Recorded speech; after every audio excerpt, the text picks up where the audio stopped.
Okay, Chair Calabria, we are live. Okay, thank you, Ms. Waverly. By my lights, we're calling the meeting to order at 5:37 p.m. As far as housekeeping is concerned, I'd like to do what we did last time, if you're comfortable with it, and that was the hand raising using the icon at the bottom of the screen. In our dry run this week, we discovered something very interesting, and that is that the way the software works, it actually does present in the order that the hands are raised. So I wasn't really aware of that last time, so that'll make it a little bit easier for me. So, but I also will try to make sure no one's waiting too long, and I think we had some members who were waiting quite a while to speak last time, so we'll try to do a little better with that. So as far as I know, Ms. Waverly, we've had no public comments, is that correct? Okay, so I would just like to note that we called the meeting to order at 5:38. And I would also like to note that Budget Committee member Newt has joined us. Thank you. We need to do. I was just looking ahead a couple steps just to know if we had. Oh, right. Okay. We do not have roll call. Okay. We do not have any, or excuse me, we do not have any public comment this evening. Okay. All right. Thank you. So the first order of business then would be to approve the Budget Committee meeting minutes for April 28th, which you distributed to all the members. So moved. Yes. Councilman? I think we need to do a roll call. Oh, sorry. Okay. Sorry. That's okay. Okay, so I am going to do a roll call for attendance. Budget Committee members, Chair Calabria. Here. Vice Chair Carson. Here. Corrigan. Here. Cruz. Here. Dodds. Here. Havens. Here. Newt. Here. Buck. Here. Wendland. Here. Wynn. Here. Burdick. Here. Boop. Here. Mans. Here. Raff. Here.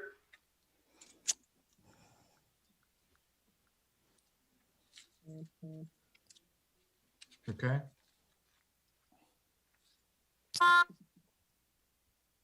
Okay.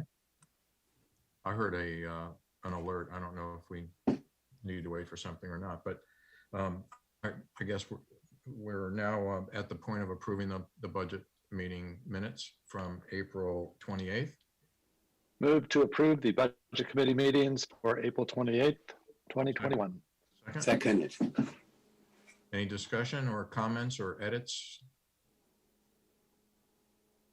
I don't see any hands raised. So I think that the advice was that we take roll call generally, but in this case, it looks unanimous. So are we correct in assuming we can just do a voice or hand raise a vote? Okay, all those in favor of approving the minutes? It appears unanimous. Minutes are approved. Thank you. The next order of business is a fun part, I think, for us, and it will be an item of recognition. And so I don't know if we can display this on the screen. We talked about the possibility of trying to do that. Here we are. Yeah. So this is official because it's from the oath of the Athenian city-state. So it's from Athens? It's from Athens. It must be, yeah, it's quite nice looking. Thank you for doing that. It's obviously in recognition of Scott Havens, who has been the chairman ever since I joined the committee, and I think set a very good example for us. I know he doesn't like to be embarrassed publicly, so I won't go on and on about the contributions he makes. But those of you who know him know that he does a lot of community service in many other areas that I think are very commendable also. So Scott, just on behalf of the committee, and I'm sure there may be others who want to make a comment here, but I want to thank you for your leadership and thanks for helping me to learn my way and try to offer some value in service to this committee. Well, thanks, everyone. I appreciate it. I have a 45-minute speech prepared, but nah, we're too busy here today. So we'll bag it. Shouldn't we have to take a vote on whether we want to recognize you or not? I don't, you probably didn't get a vote on it because I'm sure you would have voted against it. So. Cite all sorts of reasons why he shouldn't be recognized. Thank you, everyone. Al, you're doing a fabulous job. Keep moving. Well, okay. Thank you, Scott. Everybody does appreciate what you've done. The next part of the meeting was public comment, and as I understand it, we don't have any. So that would move us on to item 5, municipal grants approval. And I believe we have an exhibit if we want to show it, or if I don't know if the committee wants to review it or has specific questions about any particular decision that was or recommendation that was made by the subcommittee. Sorry, Al, quick question, if you don't mind. Sure. Before, maybe this is more of a public comment, but I'd like to know from committee member Dodds why he decided to take off his Whitman shirt for a more formal one. As someone from the same conference, I would have appreciated if he left the Whitman logo on the screen. So just like to hear what he has to say. You're also reputable in your shirts. Some of you've got sport coats on. I figure a T-shirt that I wore coming back just getting back late from a walk was probably less than appropriate. But I'm more than happy to shed it after some debate. I think that this committee. Just don't shed it on camera, Steve. That's good. I think this committee may be criticized for many things, but it won't be for taking ourselves too seriously.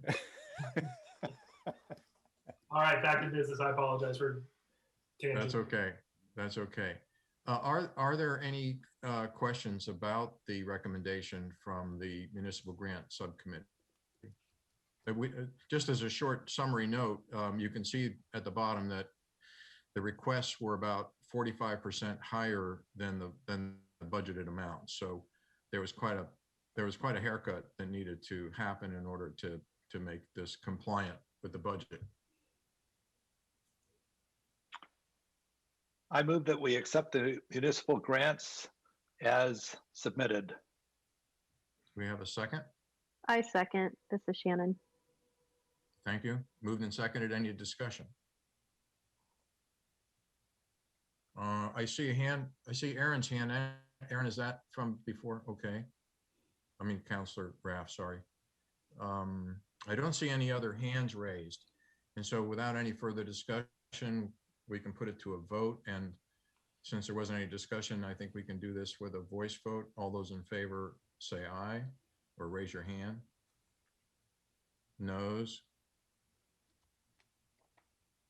I see Shannon's hand raised. I think that was in reference to the ayes. So thank you. It looks. Yeah, that was for the vote. Okay, sorry about that. I'm a little slow catching the icon, but thank you for that. So it passes unanimously. The next order of business is a report from Director Rooney on the capital improvement plan.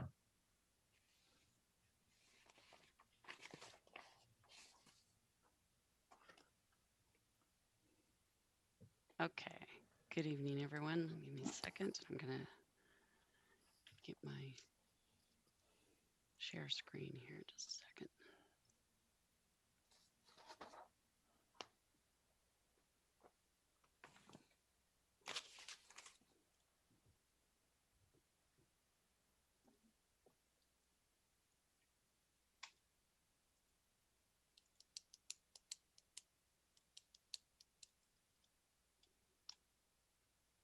Okay, I think we're good to go.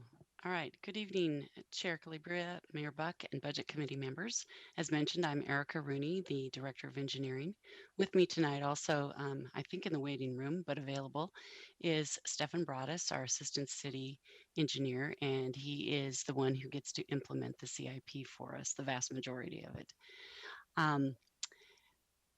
This presentation follows similar ones given to the Budget Committee 2 years ago and last summer. We had some street fund updates to both the then sitting City Council, and then in the fall to the Budget Committee members that were on the Budget Committee at that time. With the fact that we have so many new members on both City Council and on the Budget Committee, we want to take the time to walk through some of the basics of where our capital improvement program comes from. What you have available to you in the back of the budget in brief is a chapter noted as the capital improvement plan, and it provides a multi-page, it's a multi-page set of tables that is basically the entire list of our capital plan. However, that's just a portion of the full CIP document. This document is bigger than just the proposed biennium budget that you are tasked with advising the council on. This is our plan for a 6-year period with 2-year proposed budget and then projections for the following 4-year period. So the document covers these major categories: parks, streets, transportation, water, surface water, wastewater facilities, large equipment, and vehicles. And so being a full service city, we do have a very full service capital improvement plan to go with that. As I mentioned, it's a 6-year plan where we anticipate future work efforts within projected revenue levels. It's also a place where we identify and keep track of all the projects that are identified for both the near, short, and long-term infrastructure rehabilitation, replacement, and expansion. We are often asked, how did this entire document come into existence? Because it, again, it's a couple hundred pages by the time we're done. It's a centralized place where identified projects go to rest, if you will, for the city and are pulled together from multiple sources. Master plans are the main area for the infrastructure, but maintenance records, advisory board input, citizen suggestions, staff knowledge, and of course, council goals and policies are all contributing to what ends up in this final document. This is a way for the city to track and plan for those identified needs and wants in multiple categories of infrastructure as shown on the earlier list. All of these plans look at the existing and future infrastructure to accommodate current and proposed development within the defined urban services boundaries. So now I'm talking about basically the pipes and the streets. And so not just the area that's in the current city limits, but what we anticipate being in our city limits in the urban services boundary. And more specifically, as an example, the area to the west of town, west of Lake Grove, basically, that is unincorporated, but in our urban services boundary, we plan for that as well in these master plans. Many of these infrastructure or master plans are based on extensive modeling using growth projections from our comp plan, current asset information about the size, age, and condition of our systems. And then what it does is it extrapolates those needs for anywhere from a 10 to 30-year period. Eventually, the outcome is a list of short, medium, and long-term needs that inform the final capital improvement plan. So the water master plan, the wastewater master plan, they all have a list in them. And then what we do is we take those lists and incorporate them into the capital improvement plan as sort of one centralized location where you can see all of the needs, all of the infrastructure needs. I also mentioned that we take into consideration current council goals and policies. And as can be expected, those things will change over time, and we need to adjust with that appropriately. While specific wording or projects may change from year to year, the goals tend to trend in certain directions over several years. So for instance, many of you will remember that pavement was a top priority for past councils. And I'm not saying it's not a priority, it's just maybe not the top priority right now. Right now, the trend is a bit more towards pedestrian and safety improvements. And that's not to say that we don't still have needs in other areas, not mentioned, but that these are the ones we need to focus on if possible. So I have up here the council goals that were approved back in January, or developed and approved by council in this most recent beginning of the year. And I've highlighted some of the attributes that are specific to infrastructure and transportation. Of course, completing Boones Ferry Road, phase 1, that's important. Safe routes to school, important. And that was, by the way, a previous council goal too. So that's kind of, again, this trending that happens. And the third bullet up there as well, the pedestrian safety and bicycle facilities and the corridors of Highway 43 and McVeigh, Stafford are also a kind of a continuation of past council goals. So basically, this is these goals help us in making recommendations or choices, and we take these goals into consideration when putting together the proposed plan, and I'll talk about that a little bit more in a minute.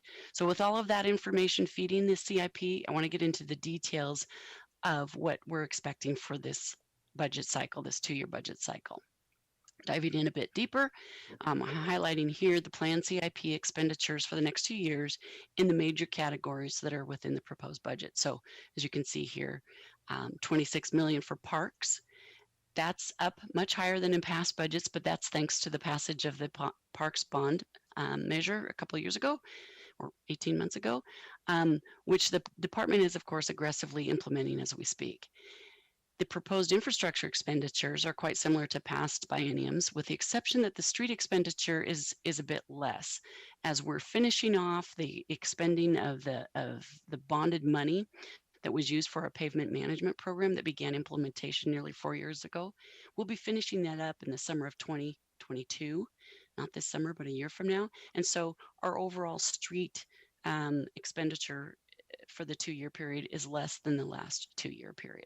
And I'll expand on the street fund a little bit in a few minutes. And then we have vehicle and equipment needs. That can be anything from street sweepers to replacement vehicles in other departments and things like that. So that runs about the same year from biennium to biennium. There's not much difference there.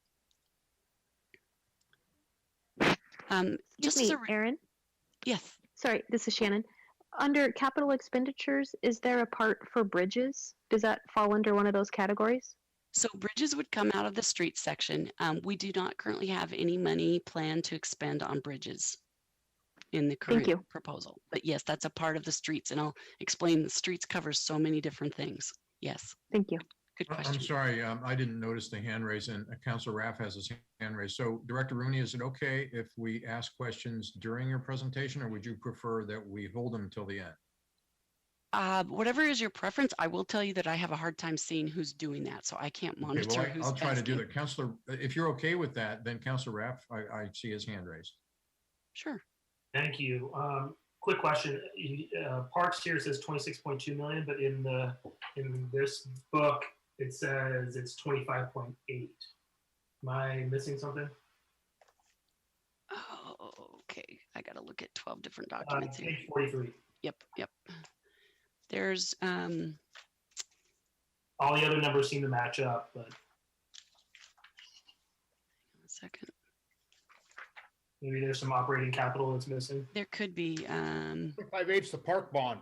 That's what it calls for.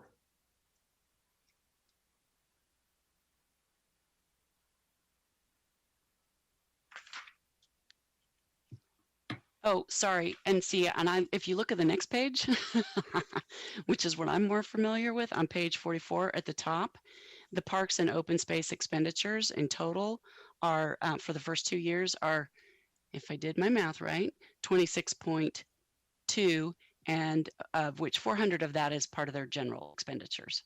So it's the bond plus the 400. Yes. I think I looked at that once before. The minute you said that, I was like, didn't I look into that? So a little bit of discrepancy there.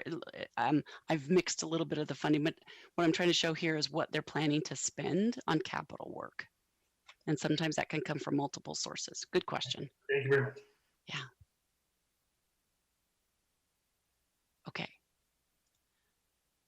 So I want to dive in just a little bit to talk about the funding sources for, I'll start with the pipeline related work such as sewer, water, wastewater, or that is sewer, sewer, water, and stormwater.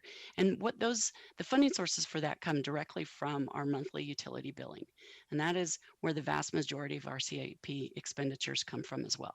The other potential source is system development charges. When doing strictly capacity improvements, such as making a pipe bigger to account for expansion, or taking it into a new location, then we can use system development charges, but that is less often. It's not happening a lot right now. So the SDC funds are currently growing in, the balance, I should say, is growing in the sewer, water, and wastewater area. But the balances aren't terribly high. However, they're a good placeholder for when we do need to make capacity improvements, then we can use those system development charges specifically. And I will say that there's not a lot of money in there, and those balances would be depleted rather quickly with one or two projects in each category. So we're kind of saving those for when we do need them for expansion specifically, as opposed to rehabilitation or replacement, because they are constrained funds that can only be used for expansion. Now the street fund. This is a little bit different story. It's much more complex than the other infrastructure. In addition to the street maintenance fee, which is part of your monthly utility billing, there are several other sources that we rely on for all of our transportation needs. And again, this is some of what I covered last fall for those of you who were there, but I'll try to just bring in the highlights for the new folks. We have the street maintenance fee, that is your monthly utility billing. We get state motor vehicle revenue, or sometimes referred to as gas tax and vehicle registration. We also get money from the county's new vehicle registration fee at $30 per vehicle. And then, unlike many cities, we have a very generous contribution, and have for several years now, from the general fund to support our transportation system. Again, we also collect system development charges from new and expanding development work. But once again, these are fairly constrained funds and can only be used for capacity improvements, i.e. expanding the system or adding facilities that didn't exist before, be it pathways, bike facilities, but more typical is to use them on signals. And quite frankly, that's where we're using our SDCs right now, is on the new signal at Gene and Pilkington, which I'll allude to here in a few minutes. And those go quickly when you have signals that cost $1 million. So diving deeper as to where the funding is for the next 2 years for the street fund, because I know that's kind of the focus. Well, actually, before I get to that, excuse me, I wanted to talk about what's on this list, which is these are some of the other things that the street fund has to pay for. It doesn't just go to capital. It pays for it pays for all the staffing, and not all the staffing. It pays for a portion of the staffing in engineering and public works, and then it's in addition to the capital work. And don't forget, we have a ton of maintenance and upkeep of other transportation systems in the street fund, such as street lights, replacing them, painting them, traffic signals, replacing the heads, signs, either new ones or replacing ones that have faded, striping, which a couple good snowstorms and some sand on the road takes off our striping pretty quickly. That's an annual event we have to do. Street sweeping in the fall, after snowstorms, all of that. And median maintenance. The pansies in the medians are all coming out of the street fund, because those are the appropriate location for those expenses to come from. And of course, fixing potholes, sidewalk repair and replacement. So these are just a small list of other areas where that street fund goes to that are non-capital, if you will. Now I'll focus on the street fund capital expenditures that are in the book for the next 2 years, or in our plan. Here's where the expenditures are going. We're planning on about $7.9 million for paving rehabilitation as a part of that ongoing program. After that, next 2 years, we're anticipating about a $4 million per biennium budget. So that's, less than we've had in the last 4 or 5 years, but nonetheless, a reasonable amount to do. And we will no longer have the larger programmatic approach to it, but we will certainly have projects that we can do in that range of 4 million every 2 years. A few people have asked this before, and I wanted to touch base on it while we're here looking at paving. What will this do to what's called our pavement condition index, or sometimes referred to as the PCI? A few weeks ago, Mr. Broadus presented the State of the Pavement Management Program update and shared that we estimate the PCI will be around 73 and might go up a bit higher in the next 2 years with this as we finish off the expenditure of that bonded money. After that, we anticipate, and this is just an estimate from our HIP right now and from past experience, we anticipate it'll flatten out for a while, probably stay in that mid-70s range as the expenditure rate goes down. But we will know more when we complete our 2022 citywide analysis. And that'll give us an idea of the state of the roads at that time in the spring of 2022 and some projections based on anticipated funding revenue.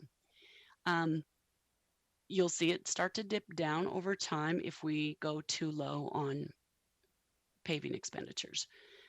When we'll talk more about that when we have that 2022 report to give us some ideas about what would it take to maintain it in that 70s range, if you will.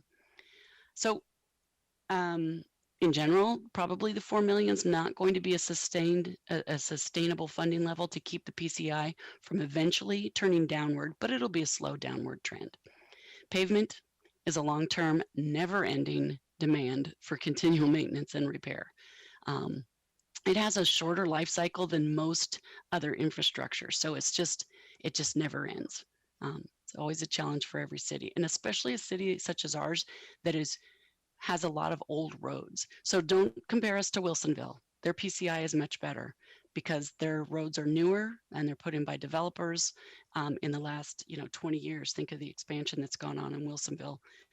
We can't begin to compete with that. We have roads that haven't been paved in 50 years because that's what we acquired from the city or from the county, excuse me.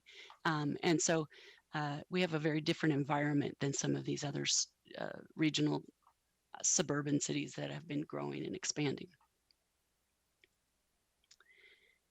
Another big project for this biennium will be the installation of a new signal at Jean and Pilkington, and we touched upon this before. This has been in the pre-design stage, and now it's in the design phase. We're almost done with design, well, about 60% done with design, and we're identifying all of the construction challenges that we need to plan for. One of the biggest challenges, believe it or not, will be the relocation of overhead utilities, which you can sort of see in this picture right above the stop sign. You can get a sense of that, and it's a diagonal crossing of overhead utilities, which will clearly affect the schedule for implementation and possibly the costs as well. We'll know a little bit more as we proceed into final design on these in the next few months. But the good news is that's coming out of our SDC fund, not out of the street fund. So it's not taking away from pavement. We couldn't use that money on pavement. So this is a good use of the SDCs, the system development charges. And lastly, in the transportation category, I wanted to talk about the biggest change that we have, which is the biggest change in our CIP is this proposed one-time infusion of $2 million investment in the pathway program in order to focus on the top 5 school priority pathways. The funding source is a transfer of one-time general fund infusion as recommended to meet the very specific council goal that was mentioned earlier. Last fall, when we made a street fund overview presentation to the budget committee, I'll back up a little bit here so everybody can maybe recall, we shared a bunch of information about where this came from, and how this all got started was it started before spring of 2019, but in spring of 2019, the tab was directed to prioritize the pathway projects based on proximity to schools and benefit to those areas. So again, looking at a previous council goal, which was safety around schools for pedestrians and bicyclists, the tab, the Transportation Advisory Board, took on that charge and developed a list that was is kind of indicative of this map on the left, then whittled that down and prioritized it to identify for council what were the top priorities. There was a memo from TAB that went to the City Council in July of 2020 that highlighted their recommended priorities from this subset of 38 or 40, and this is where we ended up. Here are the 5 school-related projects that we believe we can accomplish with that $2 million infusion. Our goal is to bundle this as one design and construction package and try to get this finished as close to the 2-year time frame as possible. However, no two locations are similar. In these 5 locations shown, they're all very different, and we anticipate a robust and varied neighborhood and property owner outreach effort. Interactions are going to be pretty extensive because there's a lot of challenges on these locations. There's no such thing as a simple sidewalk project is what I say anymore, because there really isn't. But as we develop these alternatives, we'll have to meet the needs for more pedestrian facilities that help the students get to the schools Excuse me, safely. Director Rooney, I Yes. see Councilor Raff's hand, I believe. Yes, I'm sorry to interrupt you. no, that's fine. Please do. Erica, what, in your opinion, this is back on the roads conversation. In your opinion, what do you think the right PCI index number for Lake Oswego to be? Like, if you had to, like, say, based on your experience, your expertise, this is what Lake Oswego should shoot for.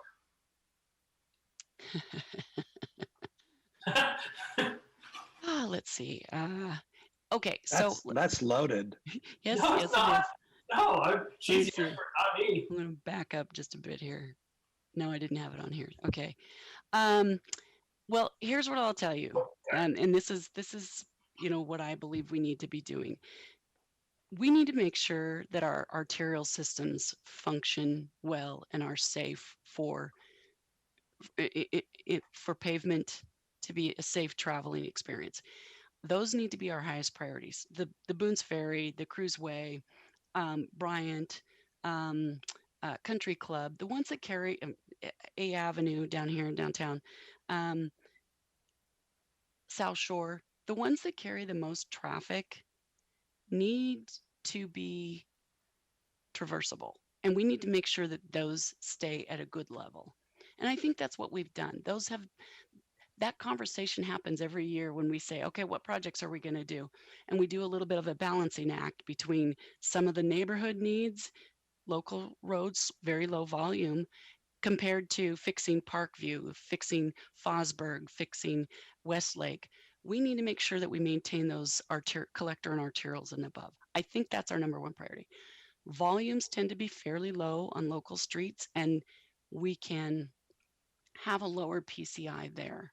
So in my opinion, I'm not going to give you a number that 73 is perfect or 78. It's not that easy. And I can't tell you the difference between a 73 and 78 if you were to show me the two on the street. It's such a nuance. But what I do think is we need to make sure that our major system streets are well taken care of and maintained on a regular basis. We're doing that. I think we can continue to do that at a reasonable rate, making that our priority. I'm not saying neglect really bad streets or local streets that need to happen, but the main priority of expenditures should continue to go to maintaining those streets. Yeah, I agree with you. The main arteries are absolute priority. But I've said this before, and I'll keep beating the drum, which is, city staff and elected officials really do at the municipal level have the ability to really improve the lives of people in the community by just improving roads, right? It's as simple as that. Having your road in front of your house redone when it's terrible and potholy really changes people's lives and makes people happy. So I think while I agree that the residential roads may not need to be at the highest level, I think that we should identify those roads in our community that are absolutely dilapidated and push those up the list. Right. And so I understand what you're saying. We struggle quite a bit with the fact that there are some roads out there that are just bad, really bad. What we try to do with the local roads to maintain their PCI is to do something which is much more cost effective, which is to do slurry seals. Mm-hmm. So we're spending a lot of time and money on slurry sealing the local roads to give them an extended life, and we're doing the more robust overlays on the major arterials. The cost to reconstruct those roads that are super bad is much higher. So the cost benefit ratio is smaller if all you care about is PCI. And that's the point. PCI is just one tool in the toolbox of making decisions on where to spend our funds. And so I hope that we don't, and I know internally we don't always focus on it's PCI or nothing, because it's not. It's a variety of things that we have to balance. How bad is this road? We really do have to fix it. We can't keep right? putting it off. There So are some it's roads in our neighborhoods that just slurry seal is not going to fix them. correct. I would They're too far love to gone. see, and not today, not tomorrow, but at some point, I would love to see a list of all the roads in Lake Oswego that your team considers just absolutely horrendous, right? So we can, make the people that live on those streets just that. But those are people that like are calling like, hey, come on, my street is terrible. Can you guys do it? And so I would love to see a list at some point. It could be a couple months from now. It's not a rush, but anyway, that's my drum beat for today. So that's it. Thank you. Absolutely. And I will just give you a little preview, or I can show you the past ones too. Our past, we have the documents available that show the PCIs of all the streets from 2019's most recent effort. And then we'll be doing the same thing in 2022 and sharing all of that with you. And it's a list of every single street and segment and what their PCI is, and good, bad, ugly kind of thing. You bet. Director Rooney, I see Mr. Dodd's hands is raised. If Council Rapp is okay, thank you. Mr. Dodge? I didn't enter this committee as such an advocate for the roads, but having been on the committee and thinking about it and the demographic of the city, he who cannot be named, advocates for a PCI of over 80. And, I think that he's enthusiastic with that. But on the other hand, the PCI was in the 60s, at 63 or something before. And you dig that deep hole, it's hard to, it's hard to turn around a battleship. And it sounds to me like right now we're starting to turn around the battleship, and it takes a certain, we talk about general funds and, being in pretty good shape in general funds. It takes some discipline to keep going. And if we go from 6 to 4, I regard it as I'm the last person who should be talking about the specifics, but the discipline of, if we start going to 6 to 4, that's going to set the battleship, in my mind, going the wrong direction.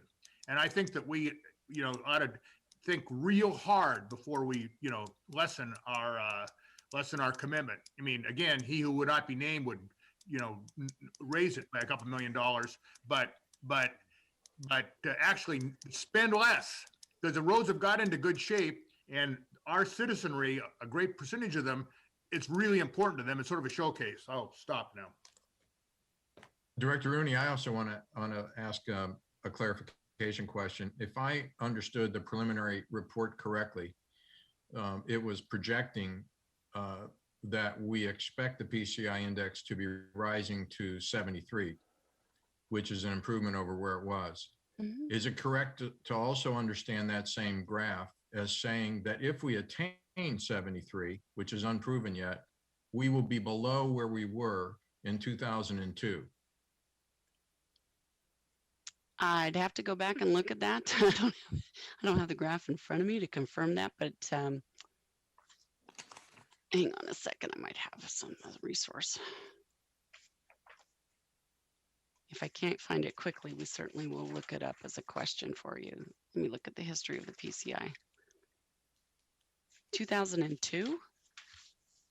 I don't know where that number's coming from. I'm looking at the interim report that was presented to council on April 20th.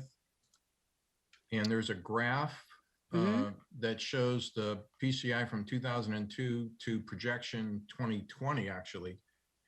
And if I'm reading it correctly, I could be mistaken, but it looks to me like if we achieve 73, which is a substantial improvement over where we were, we would be below the 75, which was measured in 2002, but I could be mistaken here. I don't have that in front of me. Stefan might be able to answer that off the top of his head. Is he out there? Stefan said in a note here just now that the PCI in 2002 was 75. Okay. Yeah. So just to be clear, this plan puts us below a level we were 19 years ago. Correct? Yeah, it does. I mean, I just want to make sure I understand. Well, yeah, we've brought it up over the last 5 years, 4 or 5 years. That's what we've done from being in the 60s. Got it. Okay. And prior to that, I just want to be clear with people. There was 1 year where we had $250,000 for paving. Got it. I see. That was Mr. before the Dodson. general fund came in to infuse us with extra dollars. So there were many years, even in the time frame that I've been here, that we barely had enough money to do a project, except for a little bit of slurry seal. So that's the ramification of the lower funding levels. When that happens, yes, it does tend to change the direction, not rapidly, but over time. You bet. Thank you. Mr. Dodds, is your hand raised? Get rid of it. Oh, okay, sorry. I got Sorry to it set interrupt all you that again. day. Apologies. Please continue. Any other? Yeah, Oh, I'm seeing Counselor Manns. Director Rooney, what is roughly the percentage of roads that haven't been paved for 50 years? I don't know I don't want to know which roads they are. I would just be curious, is that a large number? Well, I think a large portion of the fan had not been paved in probably a good 40, maybe 50 Okay. years before we just repaved it this last year. Right, but Yeah, that's an example. Right, Yeah. but that's not current. Yeah. Yeah, I don't have that number, but one can deduce that from looking at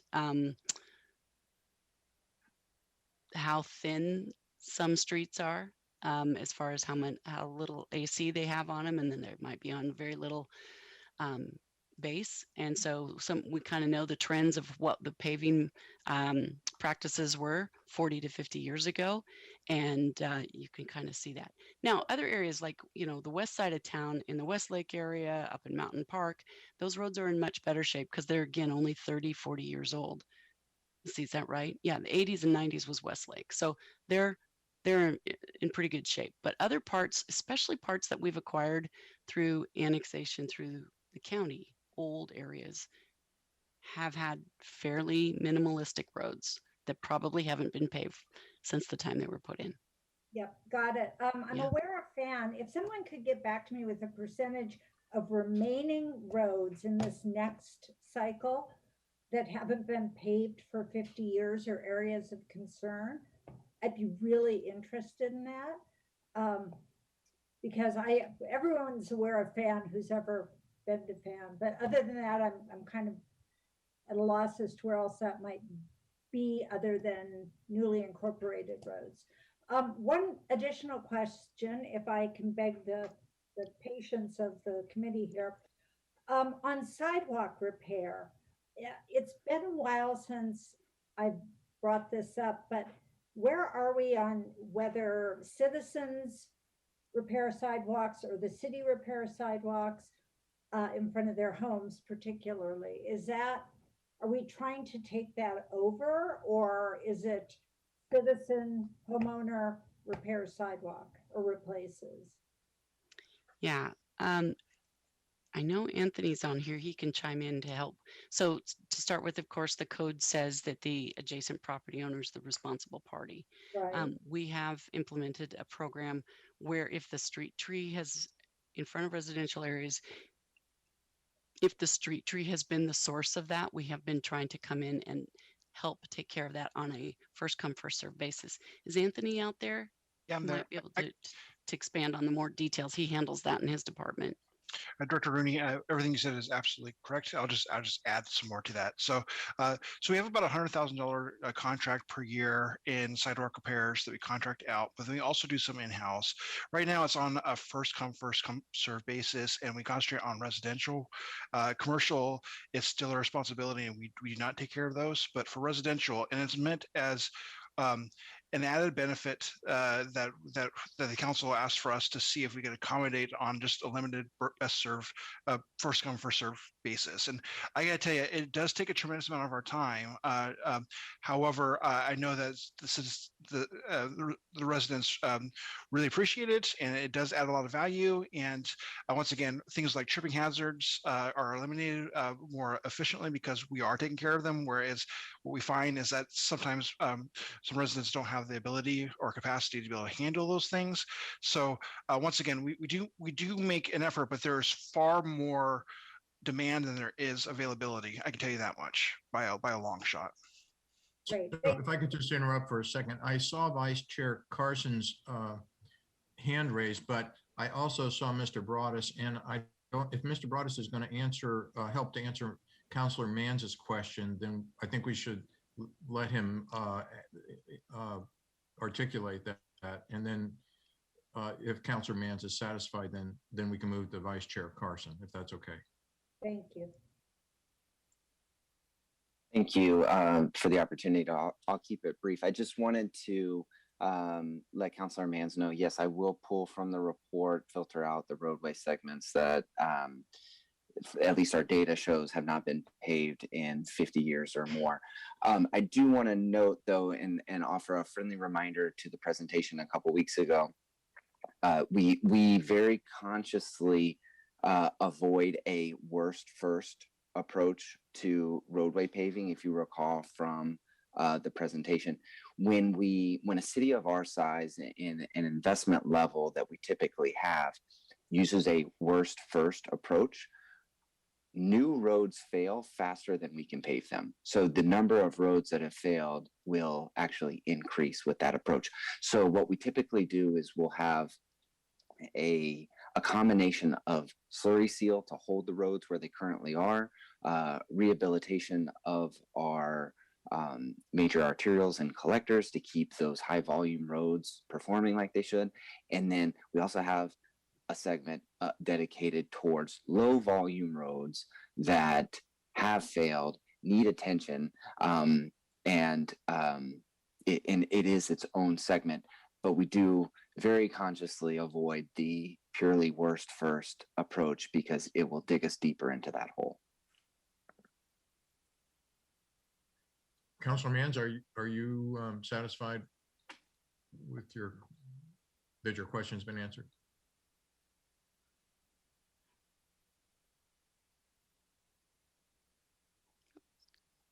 We lost her, Oh dear. I think.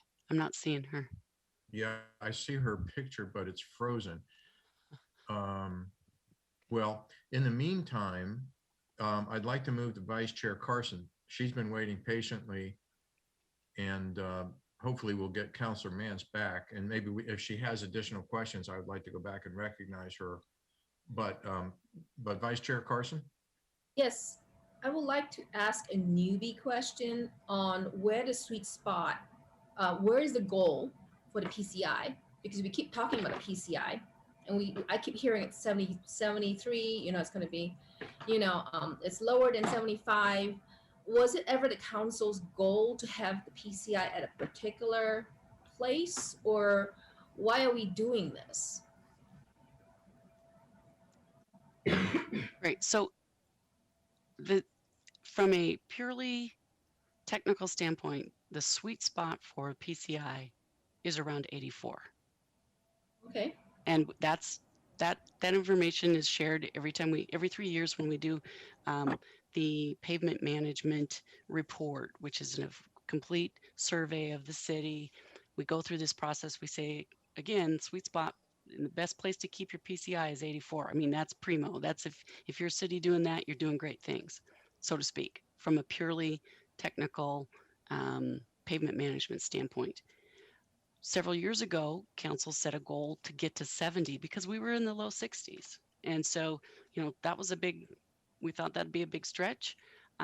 Council added general fund money to the street fund so that we could reach those goals.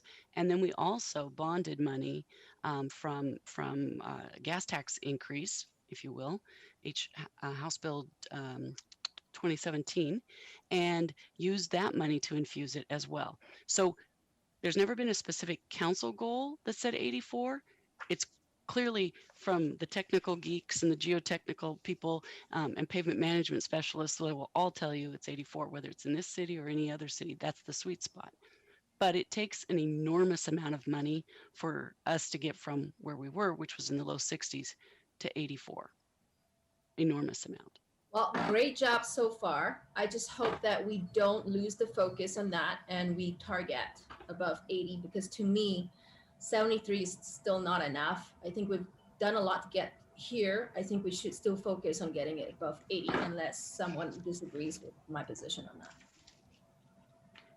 Okay. Mr. Dodds, did you have? Oh, I keep on trying to get, but is it, no.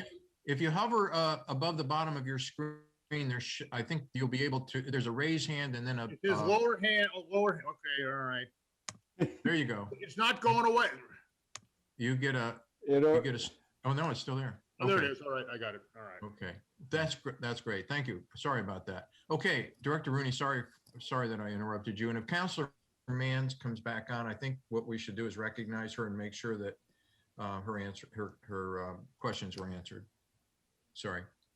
Right. Well, I do want to say one thing, if I can, to maybe quickly address Vice Chair Carson's comment about getting to 84. To get to 84, the amount of infusion of money needed over a 4 to 5 year period is well over $70 million. And you have to spend it now, a large chunk of it now, like a huge infusion at the beginning, in order to stop the flow in the wrong direction, or what basically. So what we've always run up against is that the amount of money needed to get to 84 is very difficult to fathom, because you need it now to stop the hemorrhaging. It's not hemorrhaging, sorry. To stop the flow, to slow down the degradation, you've got to hit it now and hard, because every year the roads are degrading. Every year after we put it in, it's kind of like a car that leaves the lot. It's lost some value the minute you drive it off the lot. Same thing happens with roads. Next year, the PCI is no longer 100, it's down to 90 something. So it's always been such a large amount of money to get to 84 that the resources just haven't been attainable. I'm not saying we haven't put in a lot of great money. We have, and it's been wonderful, and we've made some great progress, I think. And again, with a large part of the focus being on maintaining at least our arterial system. So, but we will talk about all of that again and go over this whole thing in 2022 when we do the citywide analysis. Okay. All right. Should I pick up where we left off? I see Mr. Dodd's hand. Okay, just a quick comment though, is we're not talking about going to 84. We're talking about going backwards right now. We're in 22, we're going to be going to $4,200 rather than $42 million, $4.2 million rather than $6 million. I mean, you yourself said that we would, we'd start to slowly slide back. And I think we at the minimum maintain the pace we're at. I mean, again, we'll forget Jeff's enthusiasm for 84, but we should go backwards right now is, in my mind, a bad idea. I'll back off now. Okay.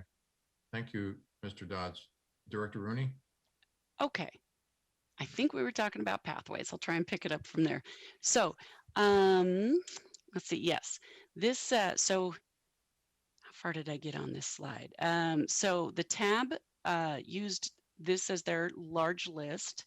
From this, they prioritized and gave council, in June of last year, June 2020, a report that highlighted their recommended priorities from this subset here, or from this larger list here. And this is where we ended up. Here are the 5 school-related projects that we believe we can accomplish with the $2 million infusion. And I think I was saying this. Sorry, I think I went back too far.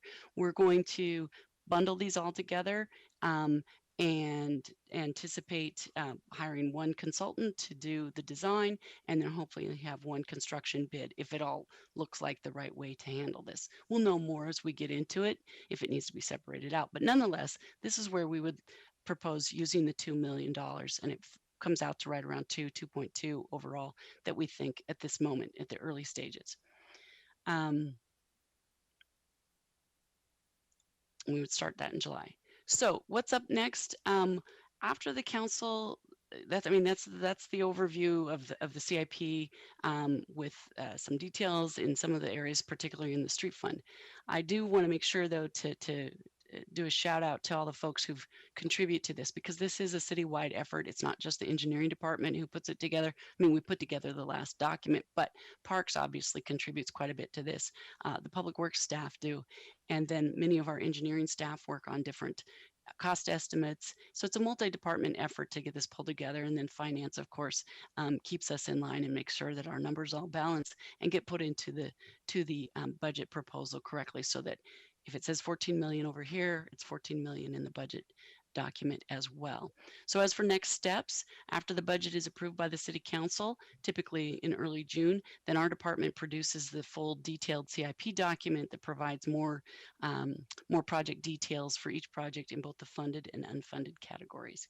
And then we make this available for the public online for easy access, or if people needed a printout, which has been a long time since anybody asked for one, but I certainly use a hard copy on my desk every single day. We do make those available as well. I want to just leave what are we doing this summer, just so you know. Again, not the next biennium, but the one that we're still in for a few more weeks. I want to share with you just a quick map that shows our major infrastructure projects that are coming up this summer. It shows all the work for sewer, water, and transportation. We don't have parks in this diagram because this was internally made here just the other day, but you can see we'll be busy all over town. Just a pleasant little reminder to please be patient with us, as we have a lot of traffic control plans that'll be in place as these workers are doing this construction, this badly needed construction. So take your time when driving through our work zones, and stay safe as we bring the city a variety of improvements to keep things moving and make those necessary improvements. So that's our map for next summer, or this summer, excuse me, which is right around the corner. And I was going to say questions, but we've had a lot. I'd be happy to entertain more. Any further questions for Director Rooney? Oh, yes, Mayor Buck. Thank you, Chair. Thank you, Director Rooney, for the presentation. Mine, kind of question, but then also just, comment.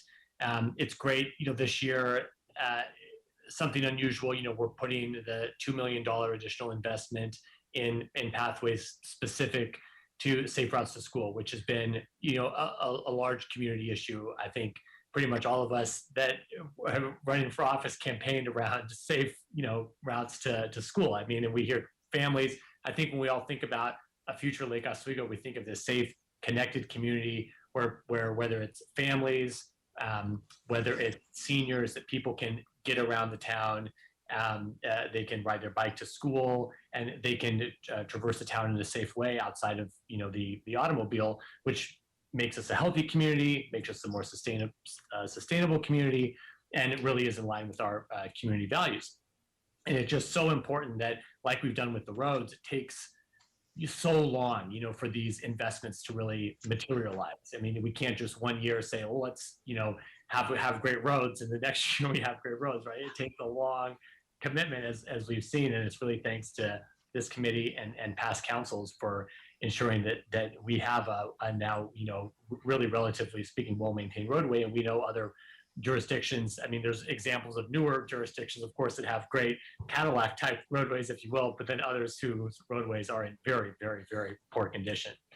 And I think it's worth pointing out as we go along, and if this community of connected pathways is really something that that we would like to see, that this $2 million investment, while it's great, we have just on the unfunded pathway list of the city identified those pathways connected to schools, the pathways we would consider the safe routes to schools, and those total in the $45-50 million range, and that's then not including the other unfunded pathway projects, which total, of course, as we all know, to just under $100 million, very large number. Mm-hmm.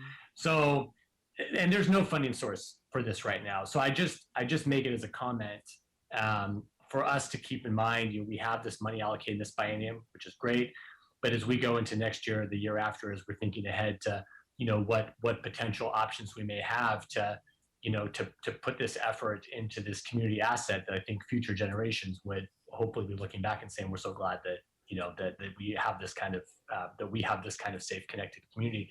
It's not just about the pathway; it's also about the accessibility. I mean, we think of some of the the main roads through town, Country Club.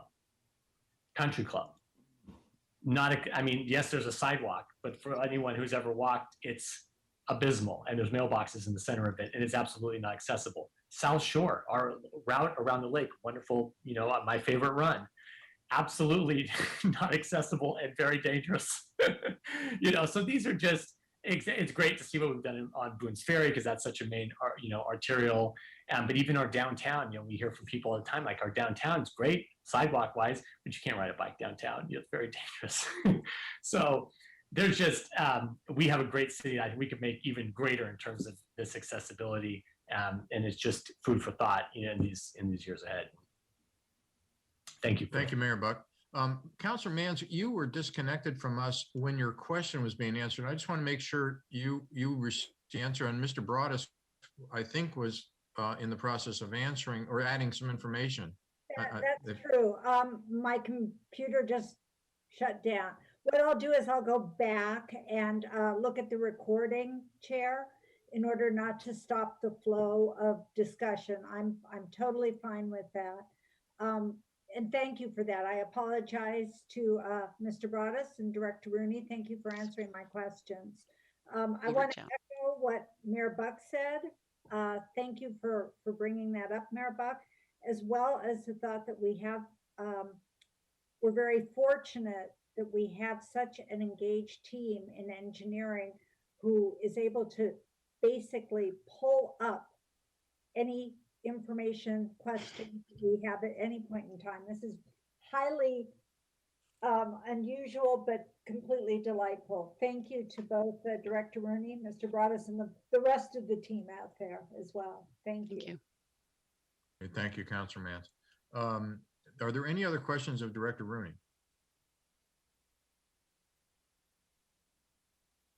Is this Chairman Emeritus Havens? Yes, the Greek one.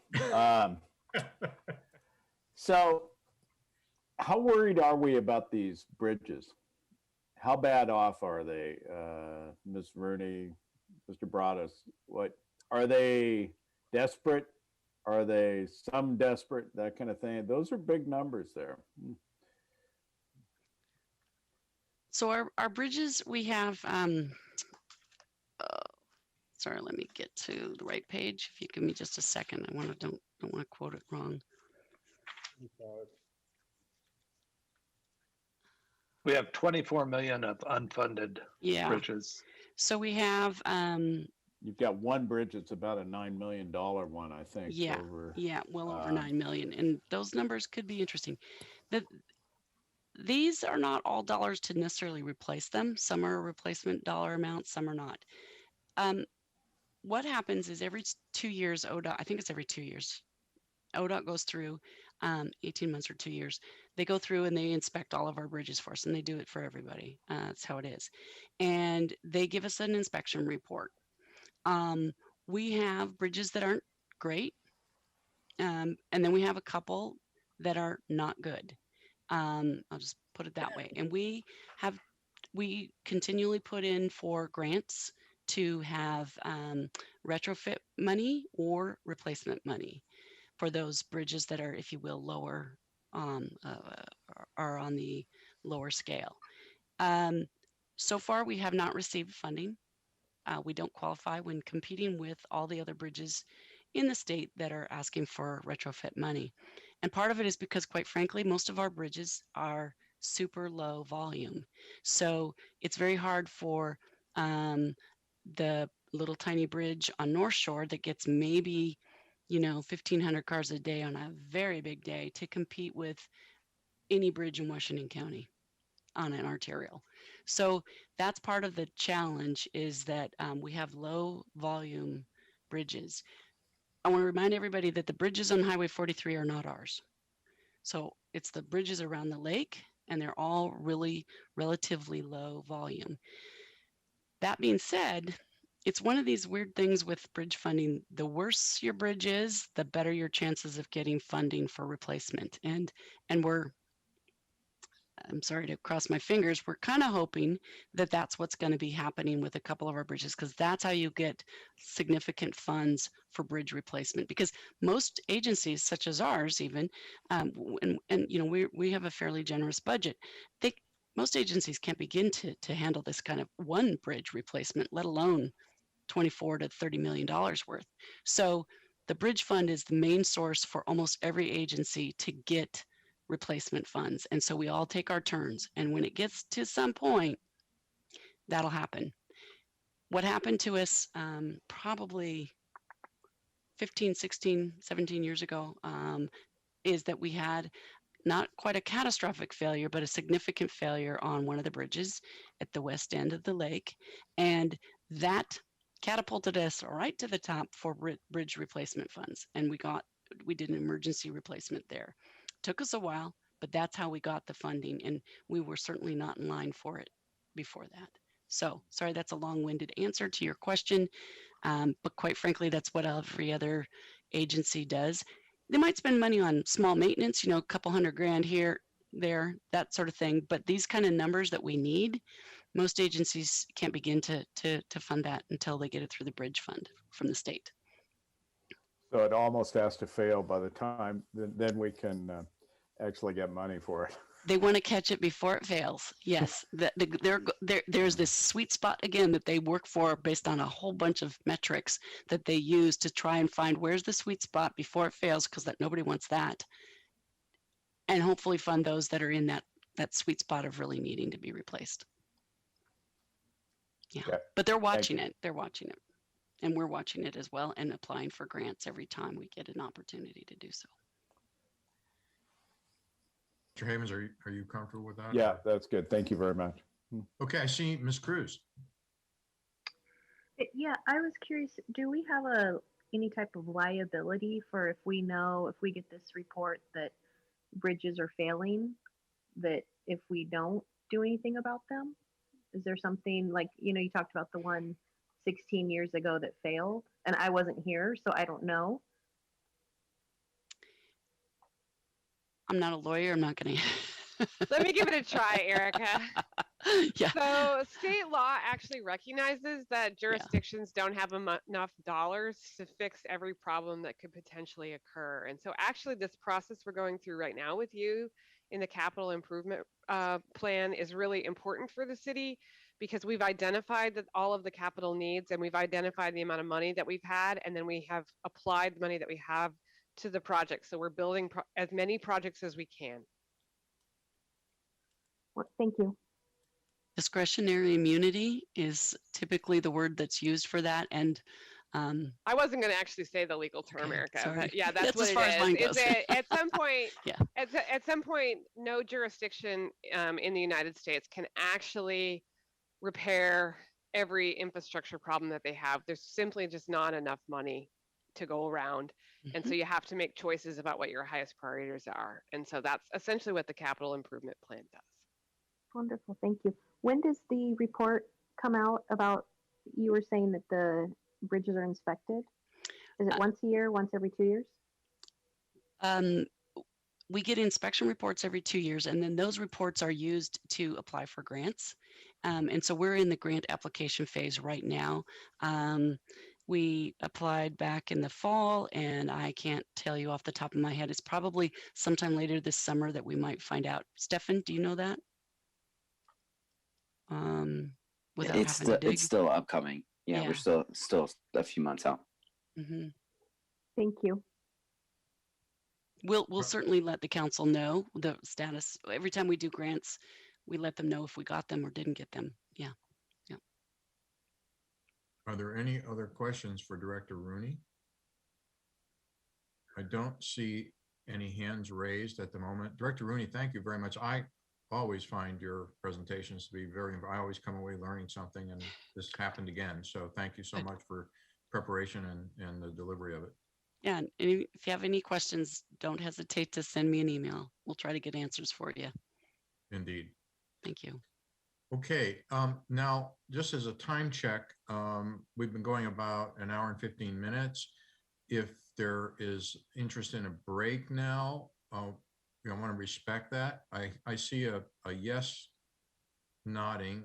And so I think if I were the person saying yes, I'd want to be recognized for it. So I'm going to suggest, if it's okay with everybody, if there's objections to it, I'm going to suggest a 5-minute. Is that sufficient? Is that too short?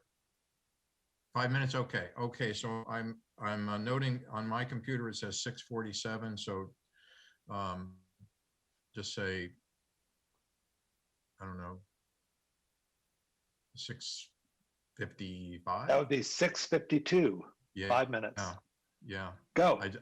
I didn't know if I wanted to be so precise that it would damage credibility, but let's do it. 6:52.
Okay, Chair Calabria, we are live. Okay. I don't know if we need to note the time, but it is 6:55 by my lights. So we'll reconvene. And the next order of business is deliberations and adjustments, which I understand to be an open forum opportunity for suggestions or discussion around the budget and any suggested changes.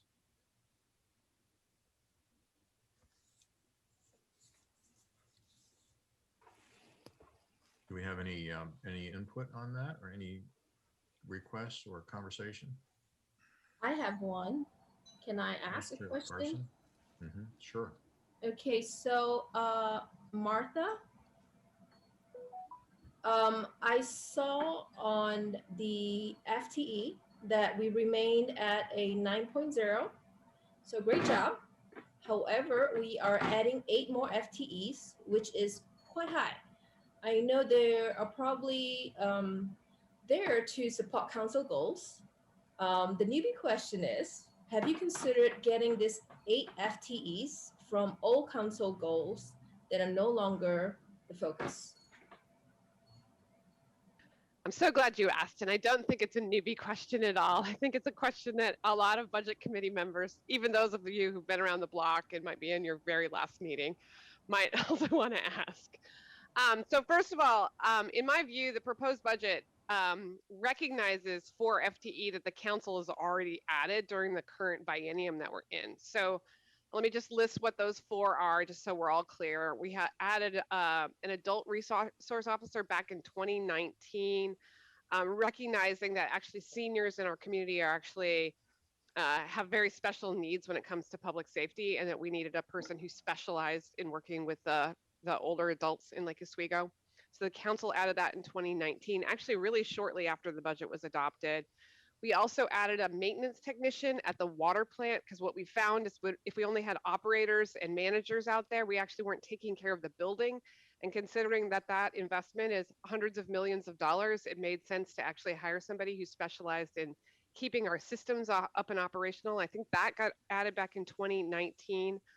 Back in 2020, the council added a program specialist to actually do capital projects for the Parks Department with a $30 million bond. We needed somebody whose job it was to actually deliver capital projects. Actually, we had one person, but we couldn't ask that one person to do the volume of capital projects that the Parks Department was doing. At one point last summer, we had 14 capital projects in the parks, which was really pretty overwhelming for one staff person. And then in January of this year, the council added a diversity, equity, and inclusion program manager to implement their the diversity, equity, and inclusion plan that came out of the task force work. So in that case, it was really a new body of work that the city did, and the people we asked to advise us told us that we need technical specialty there. So in my view, the proposed budget really only adds 4 FTEs. You guys can pick that nit with me later if you'd like. So for the 4 additional positions, I made all the department heads proposing new positions go through 4 steps. First is what you asked, which is, can we shift, have we had some project end or conclude and we can give a new person some work? For example, in our own office, in the city manager's office, when the person who worked on the diversity, equity, and inclusion task force stuff got done, we shifted that staff person over to work on the council's goals around the community dialogue on policing. So that's an example of that. The second thing we look at is, can we outsource? I think many of you know that the city contracts out a lot of stuff that some cities do in-house. But if we can do it less expensively or more efficiently with fewer resources, not just money, but also staff time, we often contract out. For example, the city's maintenance of the medians and the right-of-way is done by an outside company. The city, Erica was just here, she could tell you, we had lots of debate last year, when we have construction inspection taking place in the summertime, if it's just for a confined period of time and we need a lot of people, we contract it out because it turns out to be cheaper. Or if we really need a technical expert for a short period of time, we contract that out. The third thing we do is we look at, can we just sort of surge staff? Can we hire a seasonal? Can we hire a temporary? Can we just bring in a temporary service for a while? Right now, for example, we are seeing record building permit activity. We are having a hard time clearing all the building permits that are coming in. So we're going to hire temporary staff to sort of deal with that surge. And then if whatever you're doing, oh, and the last thing I always ask is this a forever thing? Because I've worked in places where you hire somebody as a limited duration employee, and it's kind of a backdoor way to get new FTE, because the truth is when that limited duration is over, you almost always still need the person. And so it ends up being a shell game that I don't like to play with budget committees. So if it turns out that it's a permanent new amount of work that the city needs to do, and it's less expensive than contracting it out, and it's not seasonal or temporary, then we could approve an FTE. I'm going to walk through the 4 FTEs that are in the budget so you all know which one of those categories it fit into. The first one, probably the most controversial one, is the additional staff in planning. Here's what's happened in planning. 2 things. One is the council's given them some pretty hefty goals, House Bill 2001, economic development, and gosh, the other one's going to come to me as soon as there's another one. Oh, affordable housing, generally speaking. And you can look at their budget, which is on page 5 of your book. And what you will see, which is what I see, if you look at it, is that in the last couple bienniums, well, the last 2, they've budgeted $1.1 million in materials and services. But they've only spent half of that. And so here's what this tells me. They're budgeting to do long-range planning projects, and they don't have enough staff to do them. And that's what I heard from the director in his request. So what he asked me matched. We have a body of work that the council's asked us to do that we can't get to. And it's because the permit activity in Lake Oswego is pretty, we're seeing, I talked to you about this during the budget message, right? A lot of activity. Even though we're built out, we're seeing a lot of activity that's coming through our planning department. I will also tell you that the current fiscal year, it's even worse. By the end of April, we've done the same number of pre-application conferences, that is for proposed development, that we would normally do through the month of August. So we're already sort of 35% up on the year. So if we want to get those projects done that the council's identified, I got to have somebody to do it. Okay, so that's probably the most controversial one, I think, of the proposals. The second position is a behavioral health specialist in the police department. I think you all know that some of what we are hearing in best practices nationwide is that we, instead of sending law enforcement or police officers to some kinds of cases, especially when we're dealing with folks who are dealing with mental illness, we ought to have folks who are actually trained in how to work with people who are dealing with mental illness. And so we've added that position. I simply can't take a police officer and convert him to somebody who's a behavioral health specialist. So that feels like a new body of work for me, and it feels like it's forever. So I met those tests. And we did look at contracting it out, and candidly, we did examine that one and see if it was cheaper to contract it out, but the reality is we couldn't get the kind of coverage or the response time that we wanted to be able to offer here in Lake Oswego. The third one is a park ranger. And those of you who've been on the email thread today know that we have increased we have more parks and more users in the parks than ever before, and we have more people using our parks means we have more people who don't necessarily follow our park rules. I don't know about the rest of the council, but I got over 5 emails today just talking about our enforcement of leash requirements for people with dogs in our parks. Right now we have one person works 5 days a week, but people use the parks 7 days a week, and we have more parks. So that one meets my test. That's a definite forever program, and that for me is just caused by growth in program. And then the last one I am not remembering off the top of my head, so I have to look, and it is, what is it? Here's the fourth. Oh, it's the person for us to comply with the Americans with Disabilities Act. We're actually going to use a specialist to help us develop our transition plan, but after we develop that transition plan, we will need to actually implement it, and we will have to have an expert in compliance with the ADA on staff. It's actually been a requirement of the law for some time, and we sort of just allowed the responsibility to bounce around. And consequently, I don't think we're fulfilling all of our mandated responsibilities related to the Americans with Disabilities Act. So to Shannon's question earlier, it's a significant liability for the city if we don't add that staff position. So that's it. People who know me know I'm like pretty fiscally conservative. I'm not excited about new staff people because headcount is probably the biggest thing that influences your costs. But every single one of these meets the test of being a better investment for the city than doing it a different way. Vice Chair Carson, are you comfortable? Yeah, that's a great explanation. Thank you. I needed to learn what's been done to move things around. Thank you. I saw Councilor Raff's hand, then I saw Councilor Wendland, and then I see Councilor Wen in that order. Councilor Raff? Yes. So 2 questions, so bear with me. One, the contingency line item for streets, 7.2-ish, is that the minimum we need to hold legally in the contingency fund, or is there room to maneuver in there? I can answer that. No, it's definitely above.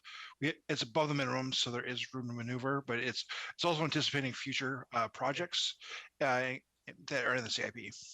All right, thank you, Anthony. Okay, so my one recommendation is that we try to get ahead of our street and bridge issue. I know it's an expensive endeavor, and listening to Erica, I know there's a lot that we need to do, and there's a lot to be done now so that we can get ahead of it, or else it's going to get ahead of us. So my one recommendation is we try to find some money to bolster our street fund in the next biennium. Me personally, maybe there's some wiggle room in our capital reserve, 5.5 million. And as Anthony said, maybe there's a little bit of money in our street fund contingency that we can, look, in our city, $500,000, $1 million extra does a lot of great things. So that was my one recommendation for the staff. So just as a reminder, you already moved $1.6 million out of the capital reserve into the police department's operating budget. Yep. So I would be comfortable trying to find a little bit more. Okay. Thank you, Councilor Raff. Councilor Wendland?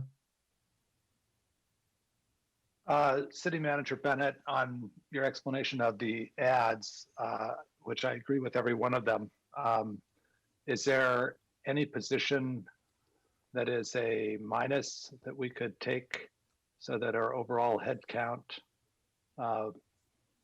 maybe is not +8, maybe it's +4 or +5? Is there, not that each individual employee is not valuable and wonderful, but I'm just asking, when you make value judgments, this is what we think is important, or this is something that we need to have. I think oftentimes you don't take the other side to say, what do we maybe have that's of less value in our priorities that could help fund those projects, if that makes sense, or those people. So. Yeah, I mean, it makes sense. And if I had a sense of, how do I say this the right way? I haven't heard or seen any discussion on the council to indicate that we feel like we're over delivering service in any area. So I would probably need to have a discussion with all of you about whether there were program areas that were less important or that you were willing to see decline in terms of the overall output. Let me also say out loud that it's hard to have that conversation in a way when your jurisdiction is fiscally stable and sound. And also the other thing I think I've shared with you in the budget message is that we've done a really great job at the city of controlling the cost of personnel increases, 20% reduction in healthcare, for example. collaborative relationship with our union partners so that we're not giving them wage increases that are unaffordable to the city. I think we do a pretty good job of controlling that cost. So, Councilor, if you want to go there, I would agree. say we ought to do that Well, as part of a larger conversation. We're also able to Well, make a okay. $5 million transfer out of the general fund into the street fund. And so it's hard to have a constructive conversation about not meeting the increased workload demands by cutting elsewhere when you have sufficient resource. If that's where you guys want to go, I'm happy to go there with you. Well, no, but I think the point is that I don't manage the 380 employees in our city. I would have no idea what we would have as maybe a department or whatever that maybe has less workload, and we maybe have shifted into more workloads in other ways. Maybe your answer is no, in fact, we have a larger workload in every department. I just think it's irresponsible to have the conversation to say we're adding, but we haven't analyzed headcount to say, hey, is everybody on target? Do we have the right resources in the right places? Because that's how you get to gradual creep. And then, yes, we do have the resources, but we also have other projects and other things that maybe we could use resources for that are on priorities that the council and citizen budgets members and other people may want. So that is just I agree with you on the danger of the creep. I agree with you that without going back and saying, are we doing this just because it's easier than having the trade-off conversation? I agree with you on that. And I do think we try to do that for our first step when we add new work is, can we absorb this? Can we bring it in-house and just absorb it with existing staff before we go to the next step? And I think in 3 of the cases, though, that I illustrate, there is no way to actually just take that work in-house. The 4th case around planning, I think that's just really a conversation about, do we really want to get those projects done or not? Because it's just not realistic to manage the current planning activity that we have and long-range projects at the same time with the same staff. We just can't do it. No, and I understand. I agree with you on that. I'm just asking that in my worlds that I've always been in, you always have to look at total, and you just don't add. You also have to look at places where you're efficiently using resources. And maybe we were so understaffed in other areas that we need, these happen to be the lucky 4 or 5 people that got added on. I know other department heads have said, hey, I could use a person or more. But from a citizen budget and city council standpoint, we're not in the weeds. We're in the, so I'm just asking from a policy standpoint or from a practice standpoint, if we've gone through that exercise from the staff level to make sure that when we add headcount, we're reviewing all headcount to make sure that we're working for the citizens of Lake Oswego to make it efficient. That's all I'm doing. So anyway, I'm done with my question. Thank you.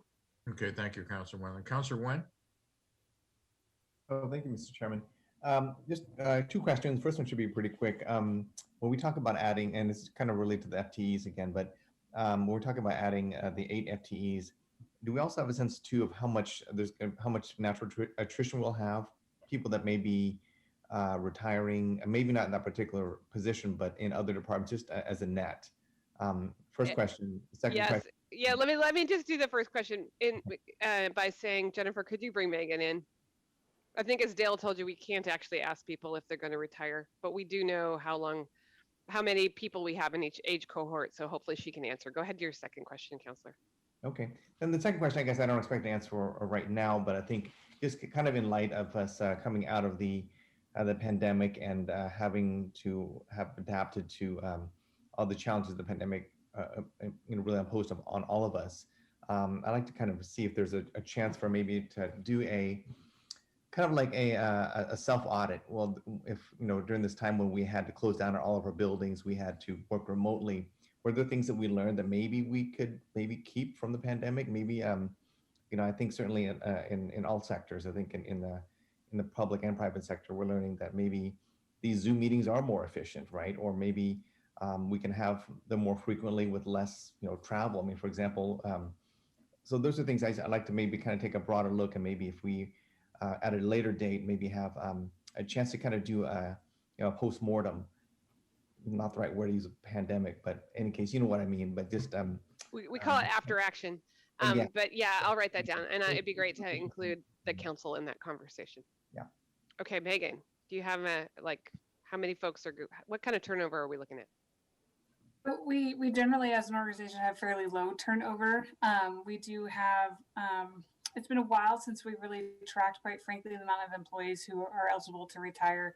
And it's difficult for us to track that too, because under PERS, if they have prior experience in another entity, that counts towards their retirement years of service, we won't necessarily have access to that information. So it's not as reliable as you might think. My thought though is typically when we have someone leave the organization, we absolutely do look to see if we need to refill that position or if it can be utilized in a different way. Typically though, it's difficult when you're looking at adding FTE in one department and you have attrition in another department. The way the budget works, that wouldn't necessarily alleviate the department that's adding the position in a fiscal way. But absolutely, I'm fairly confident our department heads do a good review every time a position becomes available to make a determination. Is that something they need to continue to do the way it has been done before? Is a way they can do it differently by moving resources around? And that's typically what we've been historically doing as an organization around hiring folks. Thank you. Did that answer your question? It does, yes. Is the Chairman Emeritus Haven's hand, and then Mayor Buck. Thank you, Chairman. I also echo what Councilor Wendland and Nguyen said. Both those gentlemen own businesses. I owned a business, and you do need to look at all sides of your income and your expense.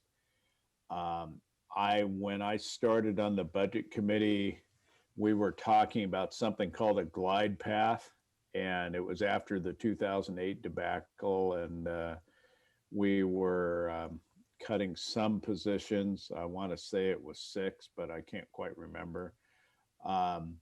Times have a way of changing, so I'm inclined to support these FTEs, but also I really like Councilor Nguyen's idea that you do a study of where you can save. And I think we should commit to that over the next few months as a council, or possibly the budget committee can be involved, because it's very important. Because overall picture, we don't want to add too many people. I think that's very important. Thank you. That's all I have. Yeah. Okay, thank you. Mayor Buck? Thanks, Chair. And just, as a follow-on comment, and agree, and appreciate Megan's comments around our department managers, constant look at performance of the folks in the city and the goals that we're working on. And, just comment that as a council, as members of this, community, we have really high expectations for the services that our team delivers. We expect from our planning department a very high level of community engagement, and we see how they fulfill that in the work that they do on the many projects. From our police department, we expect that they come on to the calls, every call, no call too small, if you will, and they do that.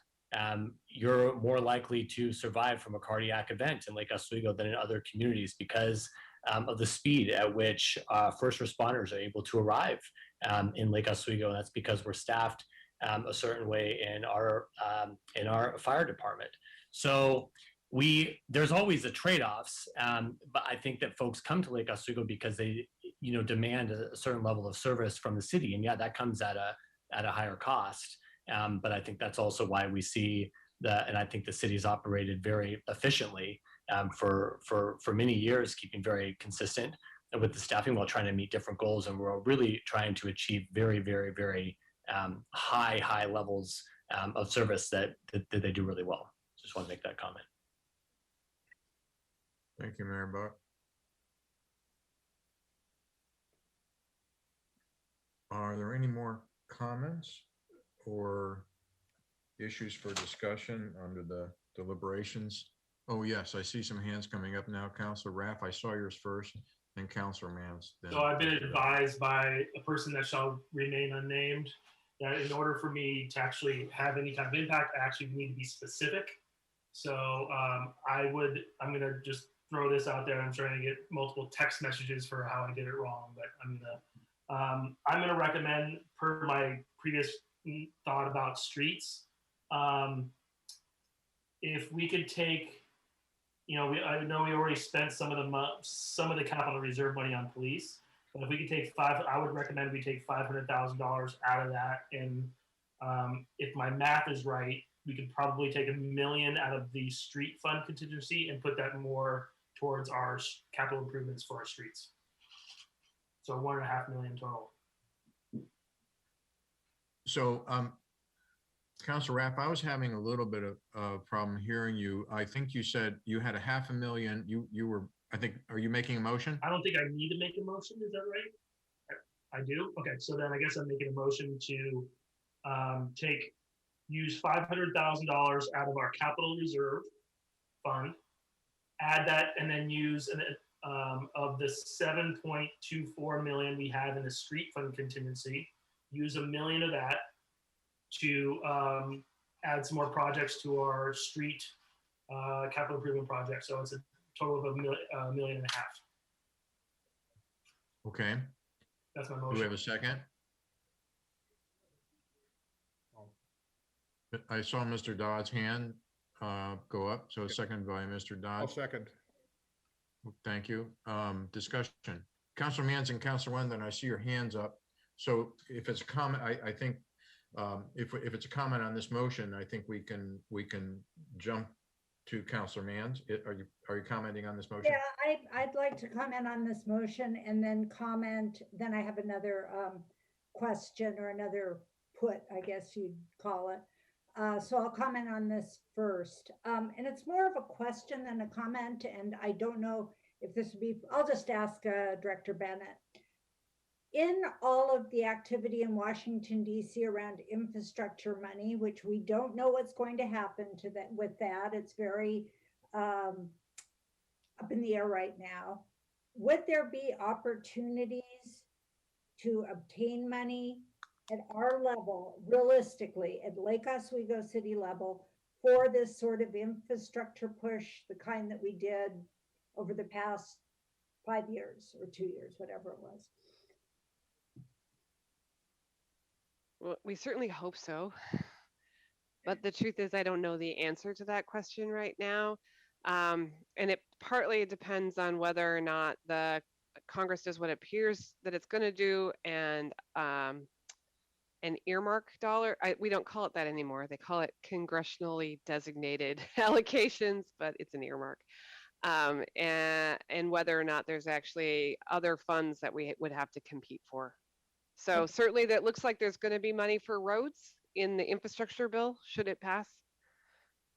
Okay, thank you. And the second part of that question, of my question on this 1.5 motion that's on the floor, would go to Director Rooney as to what sort of value this would add to the current budget. In other words, would it be 1/2 of a project, 1/4 of a project? I mean, I know how expensive these projects are, which is why I put it in that term. But if you could give me an idea of what 1.5 million would do to help what you already have, that would be really useful. Thank you.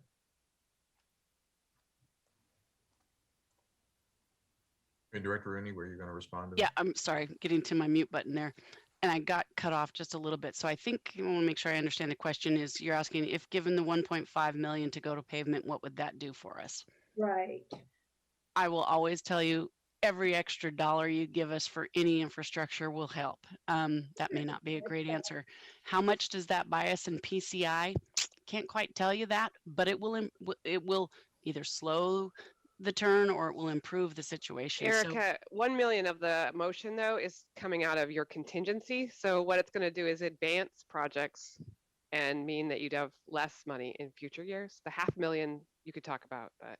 Oh, I guess I misunderstood. I apologize. Well, I will never turn away extra money for any infrastructure. I'll put it that way. But $500,000, as an example, last year's slurry seal was around $800,000, $900,000 we spent. That's what we did for that kind of money. So it would be less than that. 500,000.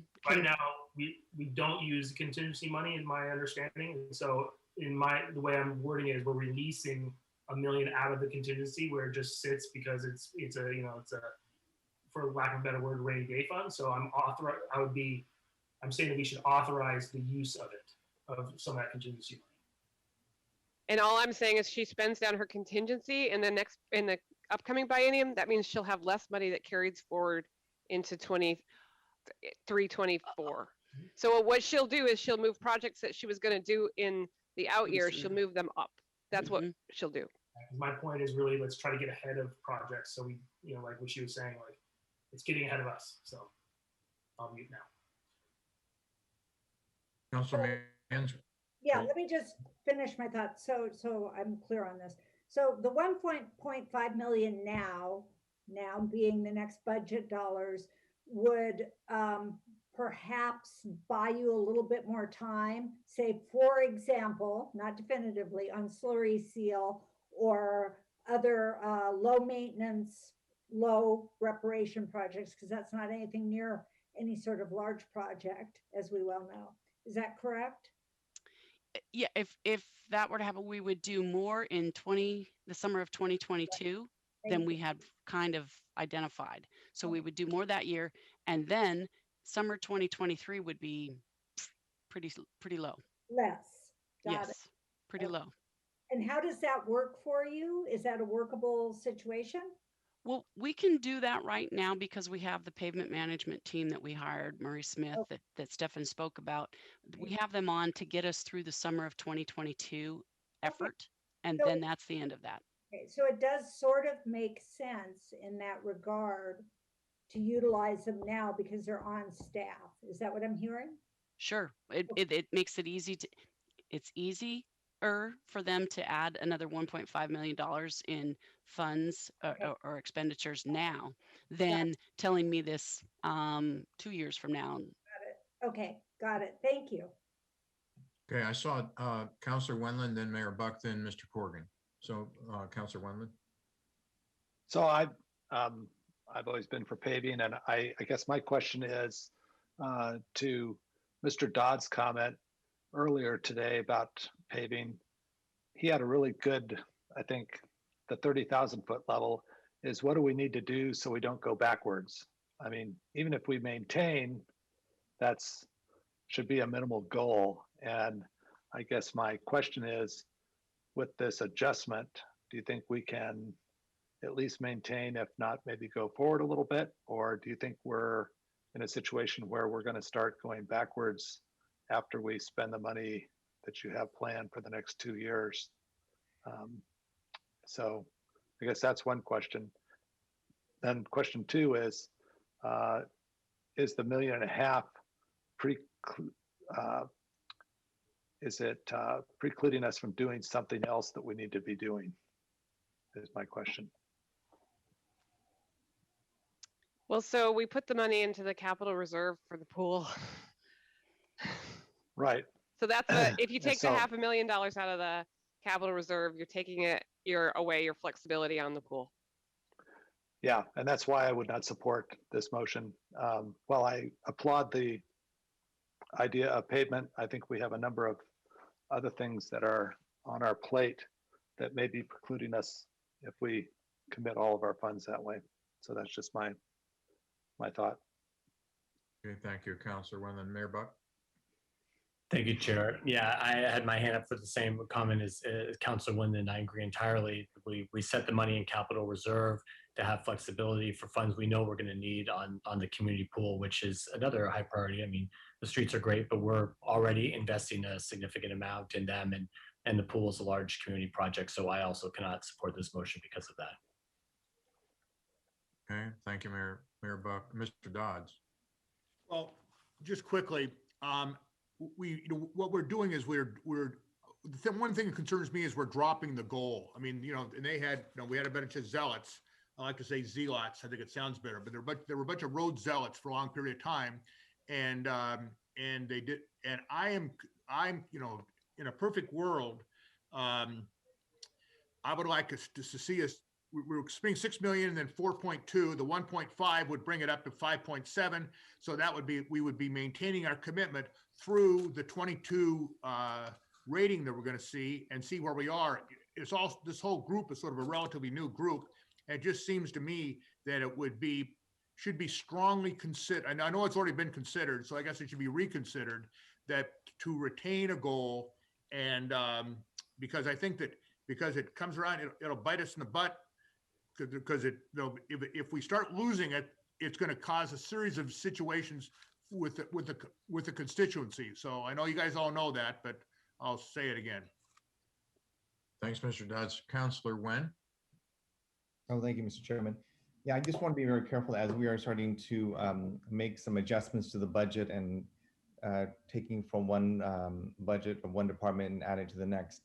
I think that, again, I just defer back to our staff that has spent hours and hours and weeks and months of time on this. And I think that we, as council, speaking from the standpoint of council, we rely on them as the experts in the field here. Secondly, at the beginning of the year, we all meet together and we establish our council goals for the year.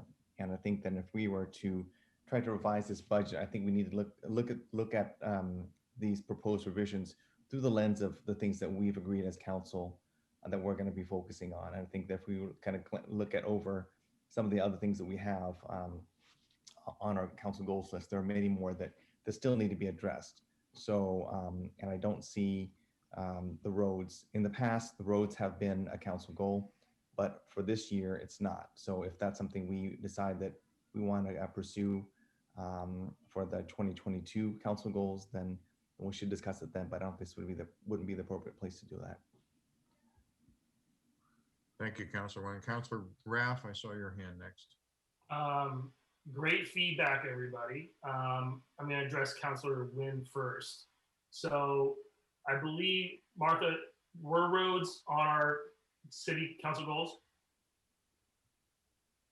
I believe they were. Well, actually, in past council, last year's council did have a goal of continuing paving to achieve a PMI of 70%. This council didn't adopt that goal. But we did have goals around public safety, sidewalks, safety. You definitely had. That's why we funded the pedestrian improvements. Is you had a lot of goals around pedestrian safety, and you also had some a very specific goal on trying to find resolution to the traffic congestion on McVeigh and State, and increase both bike and ped safety in that stretch.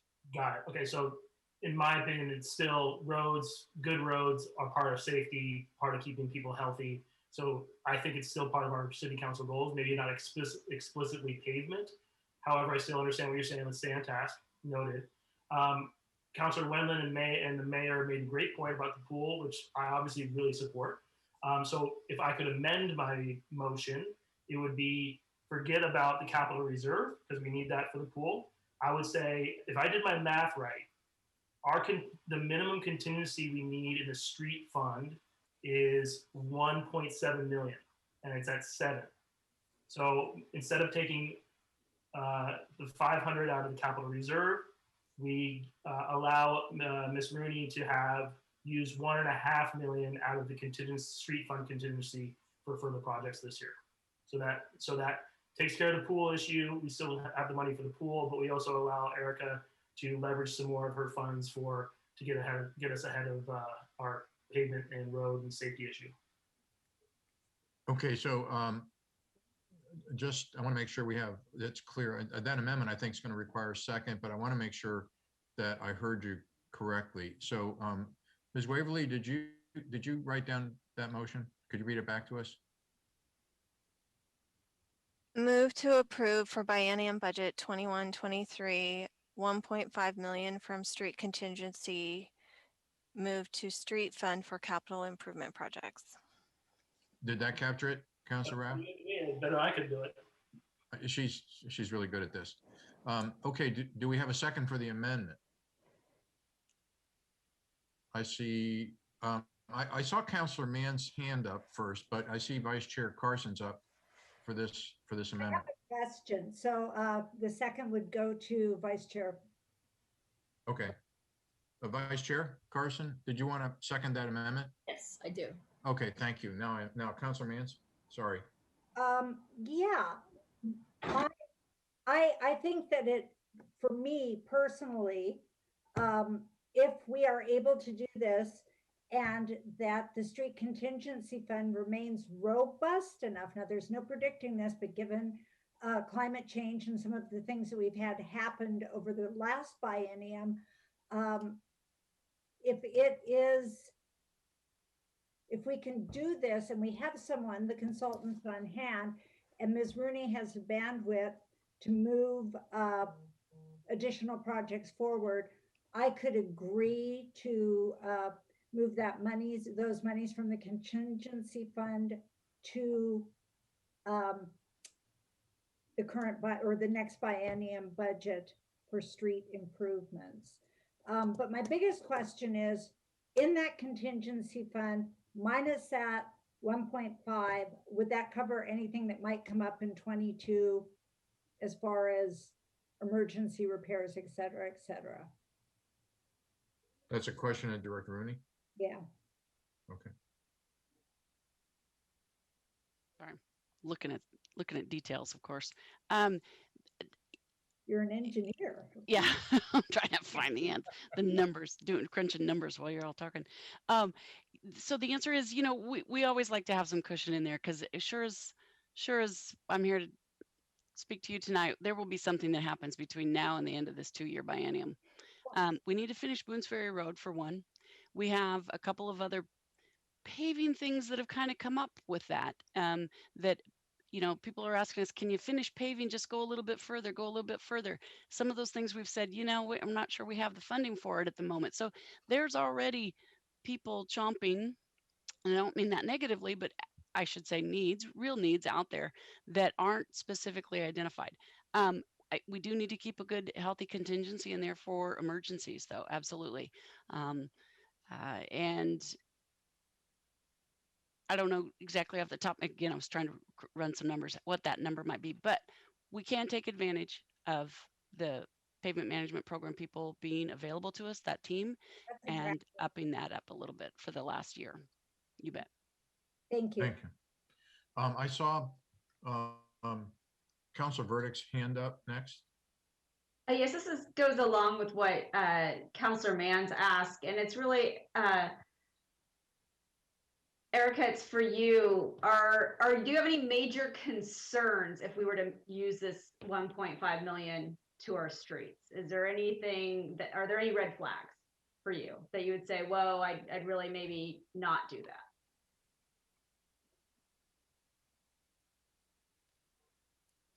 The needs are endless, and whether it's in paving or replacing signals or fixing signals or painting signals or fixing sidewalks, it's really a matter of priorities.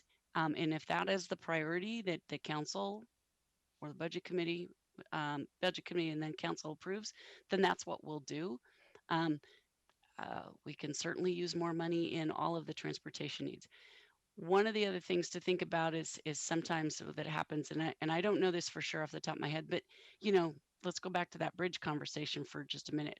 Why it's nice to have a little bit of a cushion or a contingency in the bank is that should all of a sudden we need to participate in a bridge fund replacement, sometimes there are matches that are required.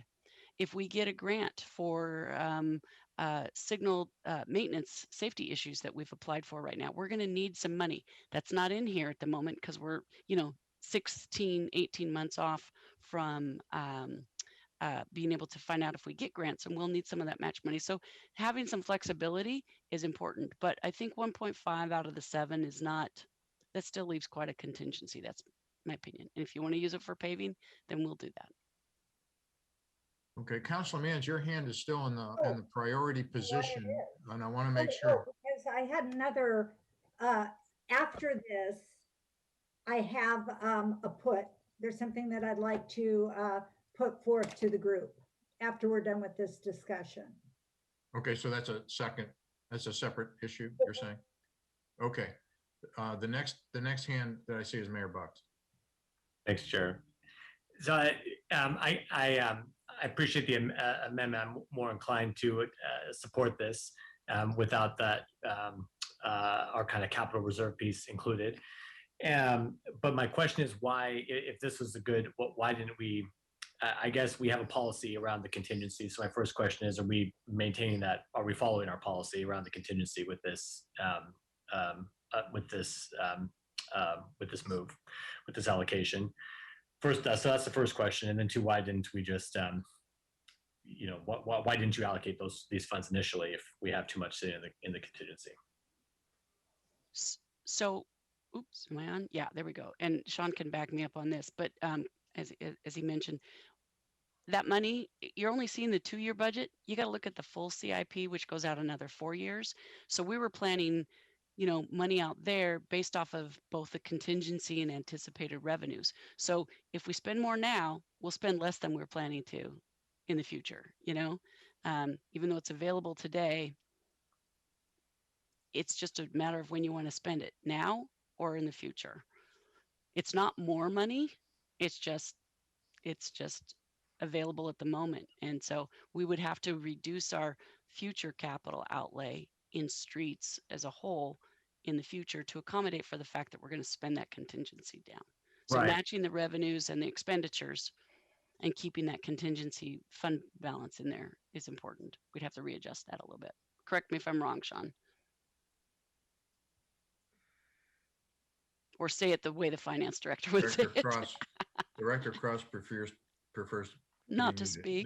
There he comes. No, you're correct. It's just, I think out in the CIP, out about 4 years, you had like 5.3 million, which is much more than we would usually spend in a typical year in the street fund.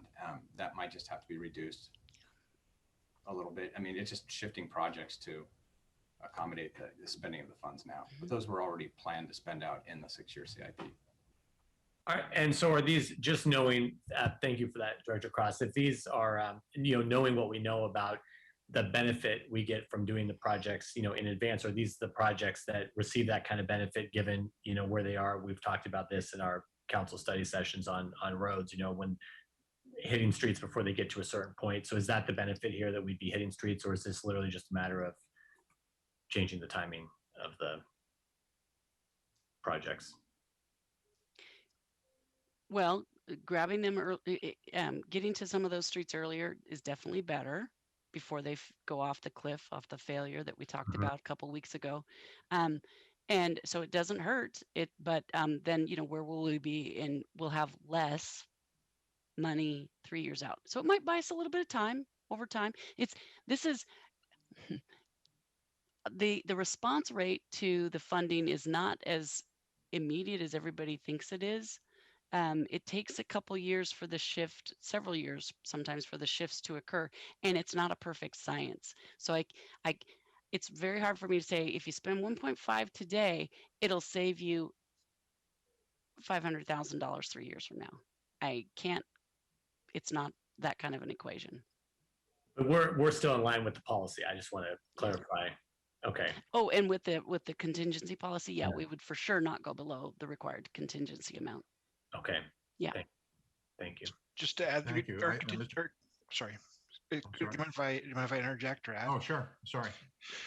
So the minimum contingency is 10%, and that, as Councilor Raff said, that would be at 1.7 million. We're way above that. We're currently at 7.2 million, so we're not even remotely close to hitting our contingency thresholds. So just so you know.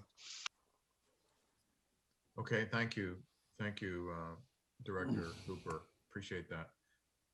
I saw Mr. Dodd's hands, and I see Councilor Mann's.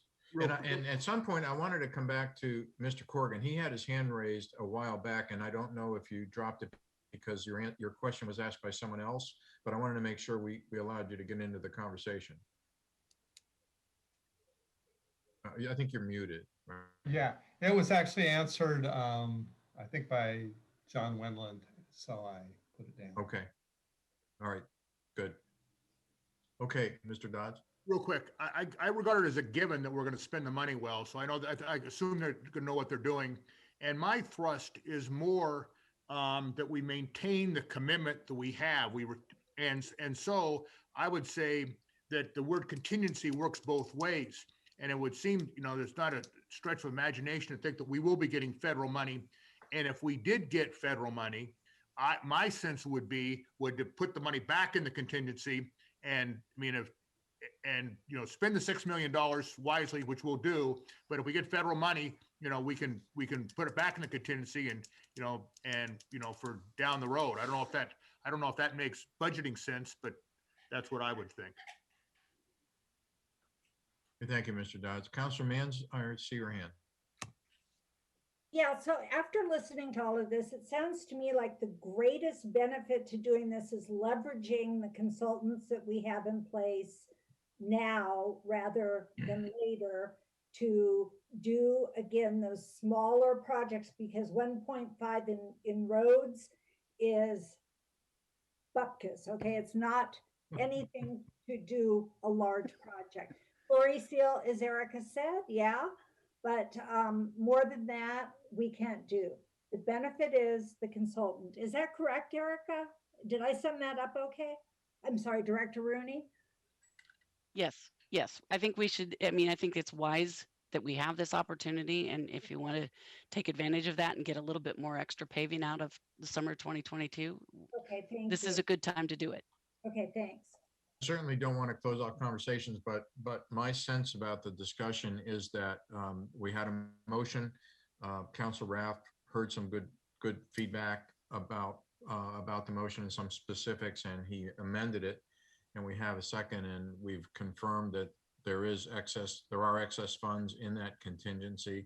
We can still satisfy the requirements that we have to meet for reserves and contingency. So are we ready to go to a vote? I see mostly yes. I don't see any no's. So without any objection. Call the order then, Mr. Chair. Okay. We're going to do a roll call on this one, I think, because it's not clear to me that this will be entirely unanimous. So Ms. Waverly, would you help us with that, please? Sure. Did anyone want to have the motion? Is everyone Yes, clear on the motion? Could you please reread the motion such so we're all clear? Thank you. Okay. Yes. So move to approve for biennium budget 21-23, 1.5 million from street contingency to street fund for capital improvement projects. Okay, it was, the motion was from Budget Committee Member Raff, and Vice Chair Carson seconded the motion. On the amendment, yes. Yes, the amended motion. Budget Committee members, Chair Calabria. Yes. Vice Chair Carson. Yes. Corrigan. Yes. Cruz. Yes. Dodds. Yes. Havens. Yes. Newt. Yes. Buck. Yes. Winland. Yes. Wynn. Yes. Verdict. Yes. Mboop. Yes. Mans. Yes. Raff. Yes.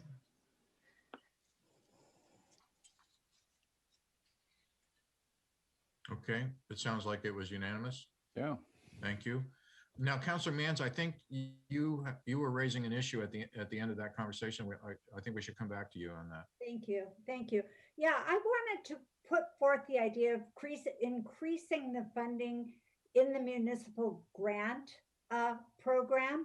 Given that we've gone through COVID and the amount of dollars that people put in for the grants this year indicates to me that perhaps our current funding level is not enough to how can I put this, satisfy people's desire to improve the community, their ability to get out there and actually do something. So I'd like to leverage all of that energy perhaps in our next biennium and increase our municipal grant fund to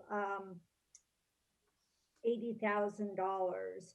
I don't know if we even need to have a big, giant, robust discussion or if people agree or disagree. But so I'm going to go ahead and just make a motion, see if I get a second, and we can take it from there. I'd like to move that we increase the municipal grant fund to $80,000 for the biennium, the next biennium coming up. And that would be for a two-year period. For a 2-year period, I'm Okay. sorry, 80,000 per year over the 2-year period. Okay, that's clear. Do we have a second? I see Vice Chair Carson's hand. Is that a second? Yes, it's a second. I'm sorry, Councilor Mboop also. Yes, it was. Yeah, she can take. Yeah, it was a second. I'm sorry, you were right at the bottom of the screen, and I was looking up and. No, Vice that's Chair. fine. She Okay. got it, Lynn. Yeah. Okay. Awesome. Yeah. All right. Thank you. So discussion on that motion. I see Councilor Raff's hand raised. Councilor Mans, where would you find that extra money from the budget? Given the small amount of money that it truly is, I would probably ask the city manager to I'd take it out of general fund contingency. or out of 8.9, Martha? Yeah, the general fund contingency, unless Sean's making a face. Sean, you making a face? It's already at the 14% minimum. Oh, so I would probably take it out of council's contingency.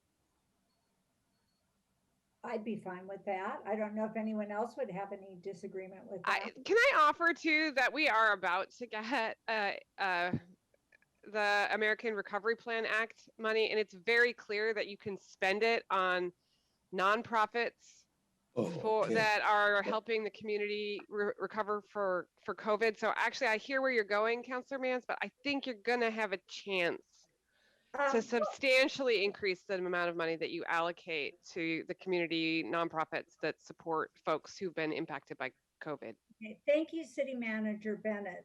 This is the first that I've heard of this. Is this something that is relatively new that we now know? We don't yet know. No, in fact, Sean and I can tell you that we both went to a session yesterday on the guidance, the Treasury guidance, and we feel slightly more confused than we did before. But it is clear that, and we were already thinking, I think I mentioned to all of you that we were going to try to do revenue recovery first, a small grant program for our nonprofits, and then a capital project. It is clear that we can do grants to nonprofits that are either supporting people who are impacted by COVID or who have been severely impacted by COVID. So as soon as we have clearer guidance, we'll be back in front of the council to talk to you about allocating those funds. But I guess I also learned yesterday that the amount that the member of Congress told us we were going to get may not be the amount we actually get. So I'm a little hesitant. I'm actually really glad that Sean convinced me not to put it in the budget, because we would be 100% wrong. But I do believe that you'll have funds to make grants. And so I think you will also be able to make grants larger than an additional $80,000 if you so choose. Okay, thank you. And I'm going to take a note that in future years, you might want to increase the amount you award in grants, not just COVID related, but in general. So we'll deal with that in the next budget cycle. So Councilor Mans, in light of that answer, do you want to maintain your motion, or? Other folks have their hands raised, so if they have questions germane to this or comments, I'd like to hear them before I withdraw the motion. Fair enough. Okay, I saw Councilor Wynn's hand was the one I saw first. Okay.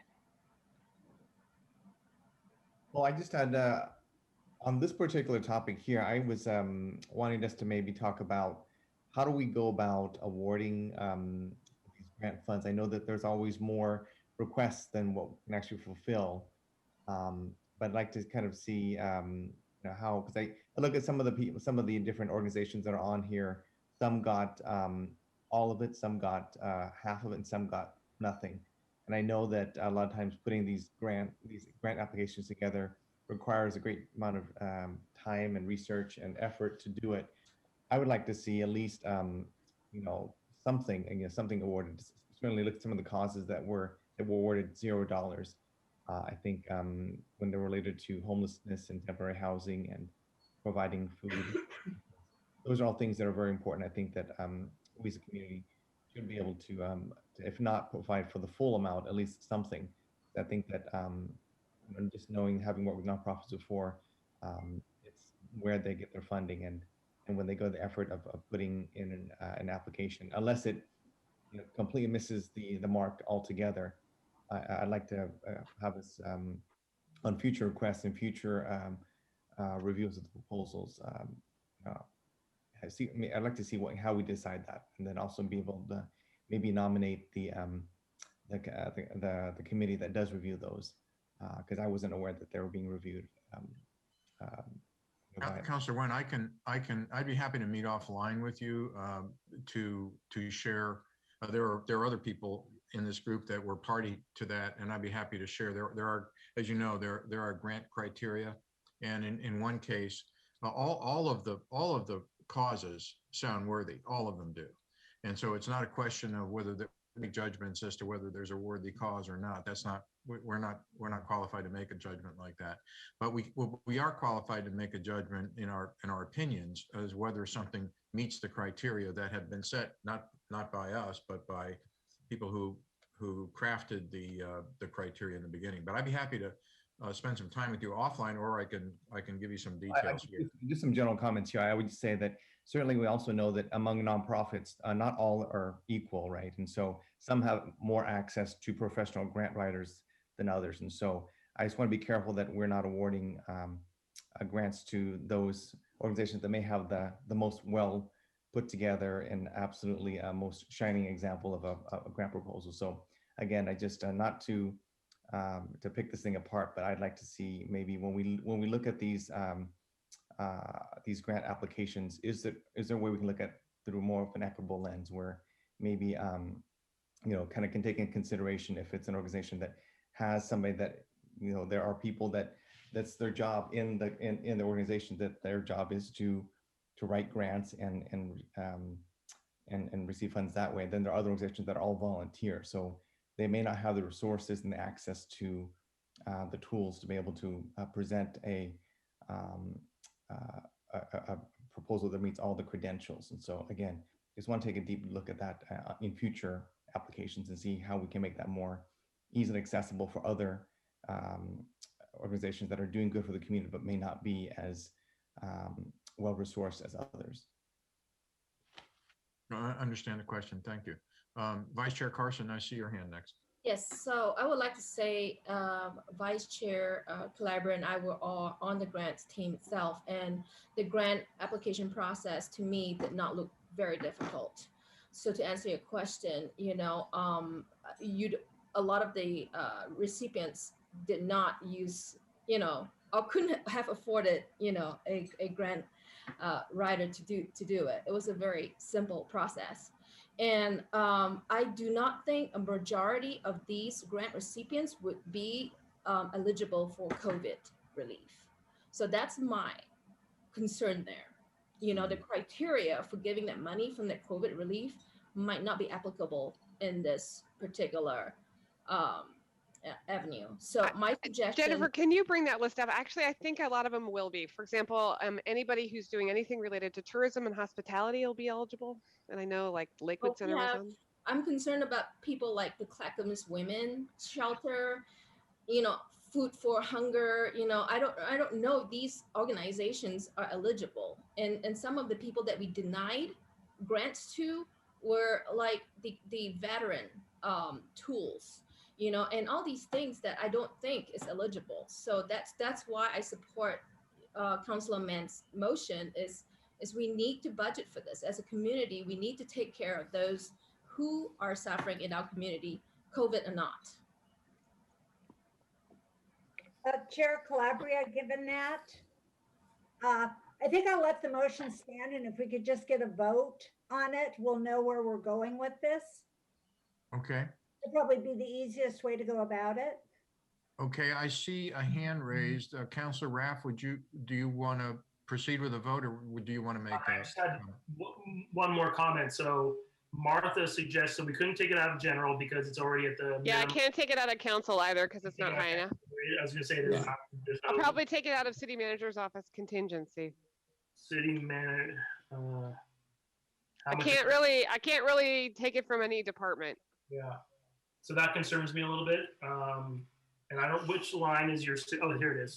I'm on page 37. I got it here. So Take it out of my own budget. You take it out of your own budget. Can you survive without, Yeah. I mean, I'm already spending down, but not too much. Yes, we'll be fine. We'll manage to it. I hear what Miss Carson is saying, but I actually think, based on what I heard yesterday, I honestly think you're going to have more discretion with the grant dollars. I'd hate to have you allocate 40,000 and think you're done if you could have access to a larger, more flexible pot of money. Is I'm there a actually way trying that- to get where you guys want to go with more money, not less.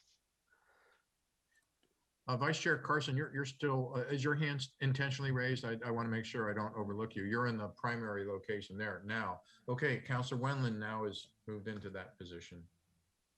I applaud this group and Councilor Mans for bringing this up. I sat on the committee and helped allocate a couple years ago, and it is a difficult process when you have more requests than you have money available. But that's kind of real life. Resources are never as great as the need. I think we have an opportunity with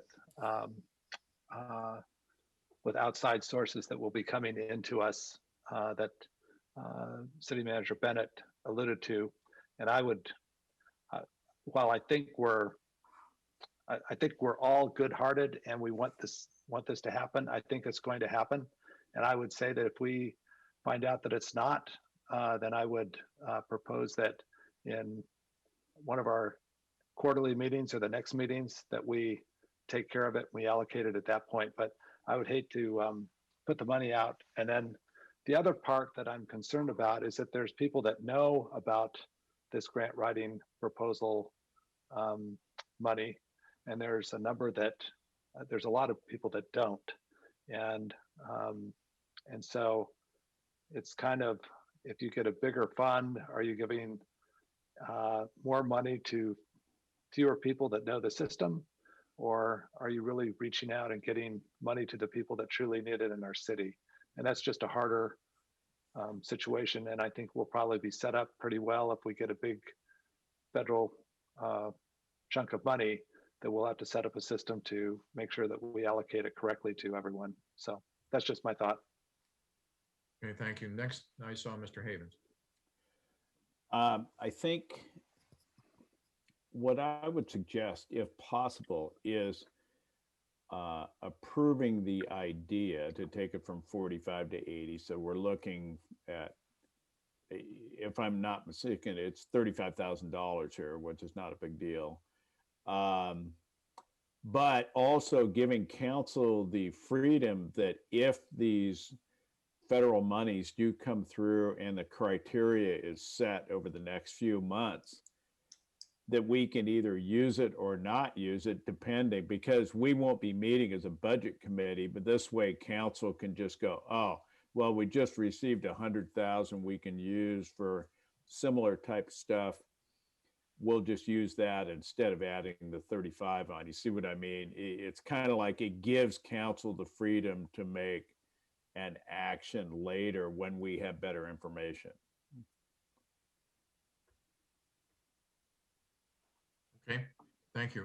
I see Mayor Buck next. Well, real quick on that, I think it's a great plan. I mean, I hear everyone loud and clear. I mean, we hear the budget committee, the council members, Ms. Bennett, and I think that everyone is on the same page in terms we want to be able to provide these resources. So, and in the best way possible. If we have other funds to be able to provide them with, great. I believe we're all on the same page. I don't think we necessarily need to take this specific action to get there. So I just want to let you know, hear everyone, loud and clear, and I think we're all going forward on the same path here. Okay, are we ready for a vote? Okay, so can you reread the motion to us, please, Ms. Waverly? Okay, so I did want to clarify that the intent of the motion was that it would be increased from 45,000 to 80,000 in the first year and of the current biennium or excuse me, the biennium that we'll be going into that we're discussing tonight. And then the second year of the biennium would also increase from 45,000 to 80,000. Is that what Yes. your intention was? Yes, thank you, Ms. Waverly. That's correct. Okay. And then also was your intention that okay, so we're good. No, wait. I believe the municipal grants subcommittee would need to meet again and discuss how that increase would get distributed. Jennifer, I think that let's just have them act on the motion, and then we'll talk about how we're going to implement that half. Okay. Because I think that Mr. Havens had the right idea. Okay, I'm sorry I got distracted with something going on. Sorry about that. So, okay, so let me read the motion. Move to approve increasing the muni grants from 45,000 to 80,000 in the first year and the second year of the biennium budget 21-23. The increase offset would be a decrease from the city manager's office contingency. Does that sound correct? And it was motioned by Mans and seconded by Carson. Okay, is everybody clear on, Mr. Havens, did you have, are you okay with that? You're good, okay. All right, then I think we're ready for a roll call.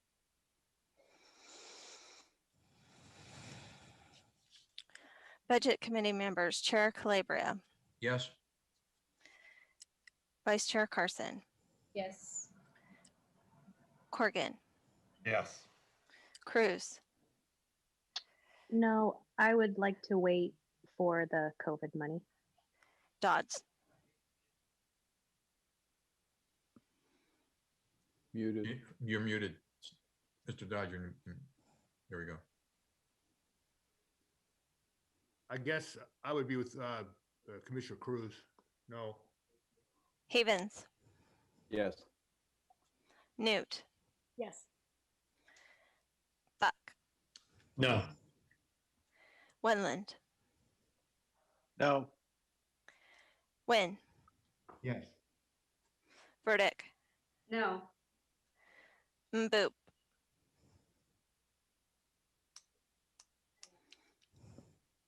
Yes.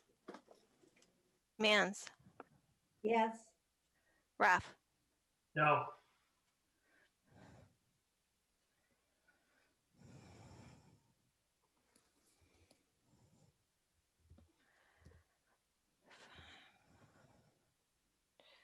This is the first non-unanimous vote we've had. Jennifer, Wow. I this is get pretty exciting. 8-5, right? 8-5.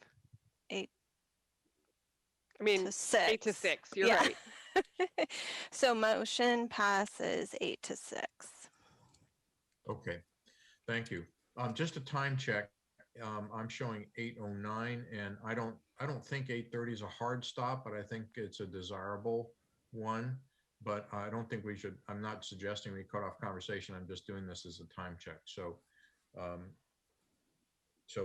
we're still open, we're still in the section for more deliberations and adjustments, if any. Chair Calabria, could we just take like a very short break to clarify our TV connection is still working? Yes, of course. Good point. So 5 minutes? Yes, that'd be great. Okay, Thank you. 8:09, so 8:14.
Okay, Chair Calabria, we are live. Okay, thank you, Ms. Waverly. We will resume, and we are in deliberations and adjustments. Any additional topics that we wish to introduce?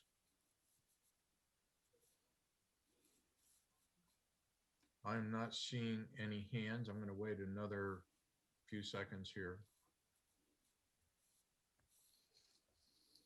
I don't see any hands. So unless there is an objection, I would move to the next item on the agenda. Is that okay with everybody? Okay, thank you. And the next one is approval of the city budget and the property tax rates.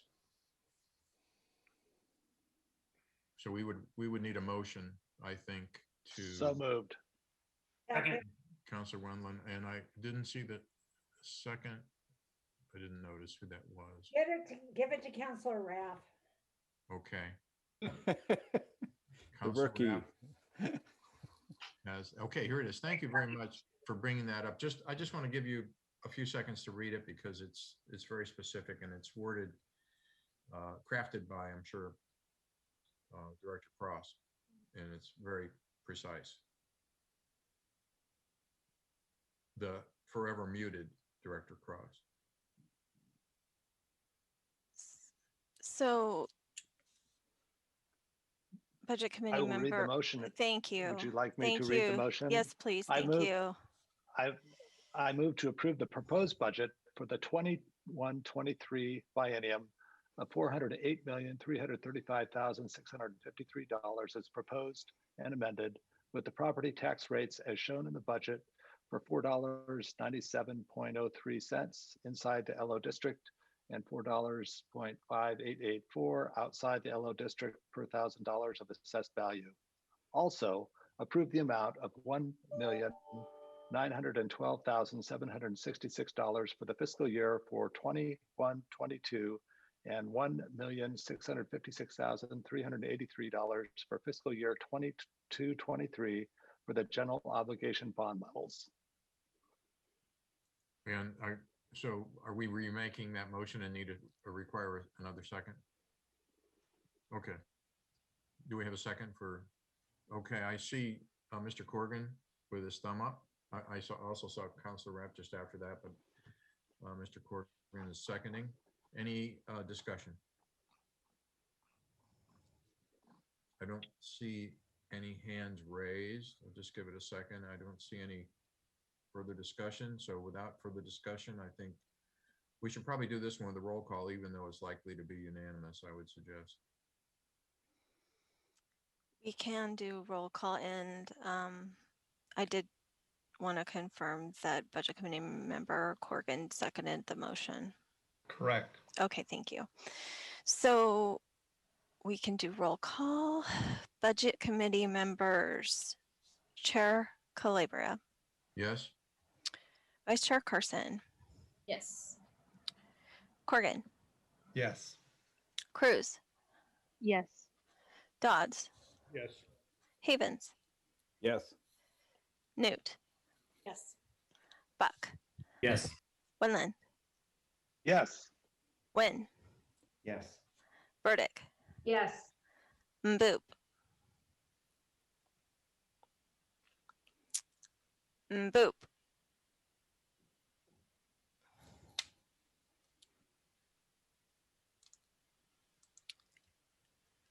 Okay, I'm just asking him to unmute. There we go.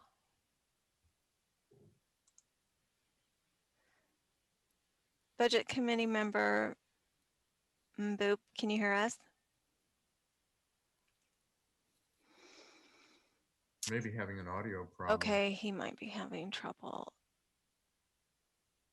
Mans. Yes. Raff. Yes. Ms. Waverly, is there a way to chat with Councilor Mboop? Yeah. Oh, sorry. Councilor Mboop, can you hear us? Can you unmute? Got to mute. I can hear you. Oh, there you go. Okay. So would you like to record your vote? Yes. Thank you. Is that it? Sorry, Okay. Chair. No. We were worried that your audio might have been off, but we No, just wanted to make it's sure okay. we heard from you. So thank you. So, okay, I think that was unanimous. And so we can move on to item 9 on our agenda, which has to do with budget committee protocols and onboarding. There was a memo that was circulated by Deputy City Manager Hooper that had the details. Just the short story here was that we were discussing at the last budget committee meeting the idea that we would do 2 things. One would be a more formalized and structured onboarding process for new budget committee members, although we would not preclude others from attending if they wanted to. And the second idea had to do with restructuring the budget committee meetings to make them more productive. And the primary idea behind that was really more or less an educational component, but there's also a component that has to do with being made more current on actual versus budgeted performance different periods during the year. And the third idea was that, and this is, I would call it the Maureen Patel idea, that in order to more fully utilize the I think considerable talent, and I'm not talking about myself, I'm talking about the people that are the volunteers and the counselors that are on the committee.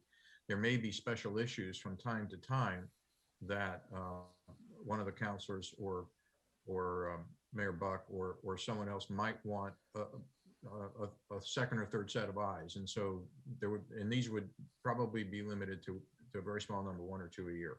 So those are the 3 ideas. We had rather extensive conversations, and I want to say that I really appreciate City Manager Bennett, Director Cross, and Deputy City Manager Hooper. They were very patient with the questions that we were asking. And Vice Chair Carson, Vice Chair Carson was a party to this with me. We were working on this together, and she was doing that while handling a family emergency, which I think was very diligent of her, and we appreciate that. So that's where it was born, and that's the idea. So I don't know if City Manager Bennett might want to say something, or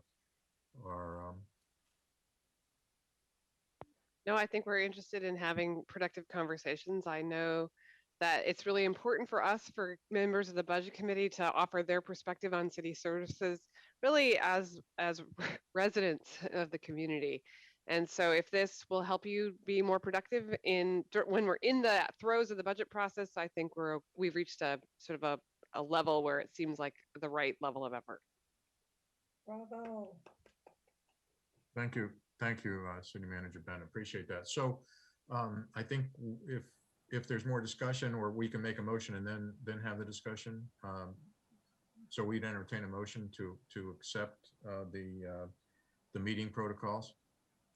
I would say that. Oh, I'm sorry. Go ahead. Move to accept the meeting protocols as written. Thank you, Councilman. Second, Councilor Wendland. Any further discussion?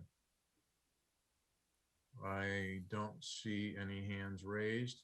Without further discussion, I think this one we might be able to do with the voice vote. All those in favor say aye. Aye. Aye. Aye. Opposed?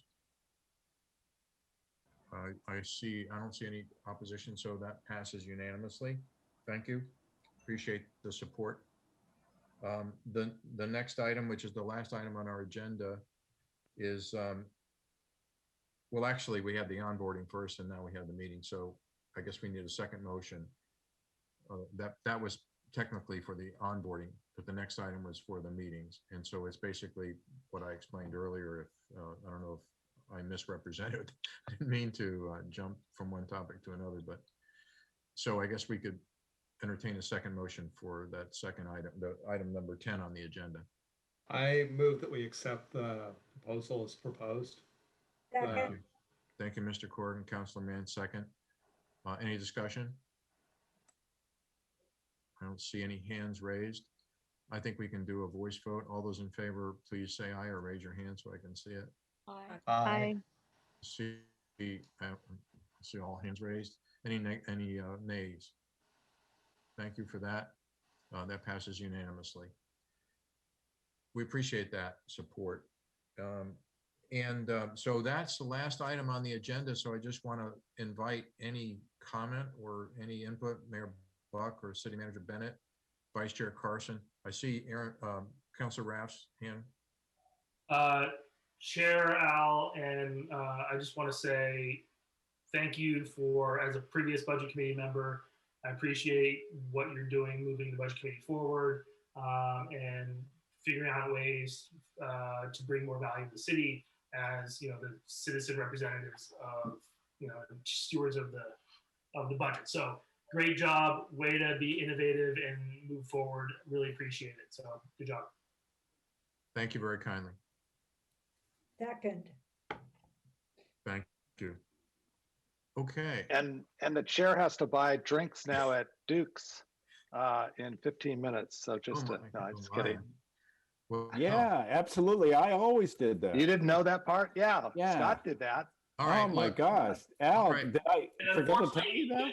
the money comes out of Martha's budget, but now you have to front the money. Hey, All right, good well, news is I can't spend money on alcohol. So guess what? You guys can all have iced tea and lemonade. Well, if anybody would like to meet me at Duke's, I will agree with Councilor Wendland's, so far the most profound motion I've heard him make. Ouch. Thank you, though. Thank you very much. And I think we can adjourn. So thank you all, and I look forward to our next meeting. Thank you, Al. Good work, everybody. Thanks. Thanks, Al. Thanks, everybody. Good to see you. Thank you. Night, everyone. And we will record that Good the night. meeting was adjourned at 8:31. Thank you.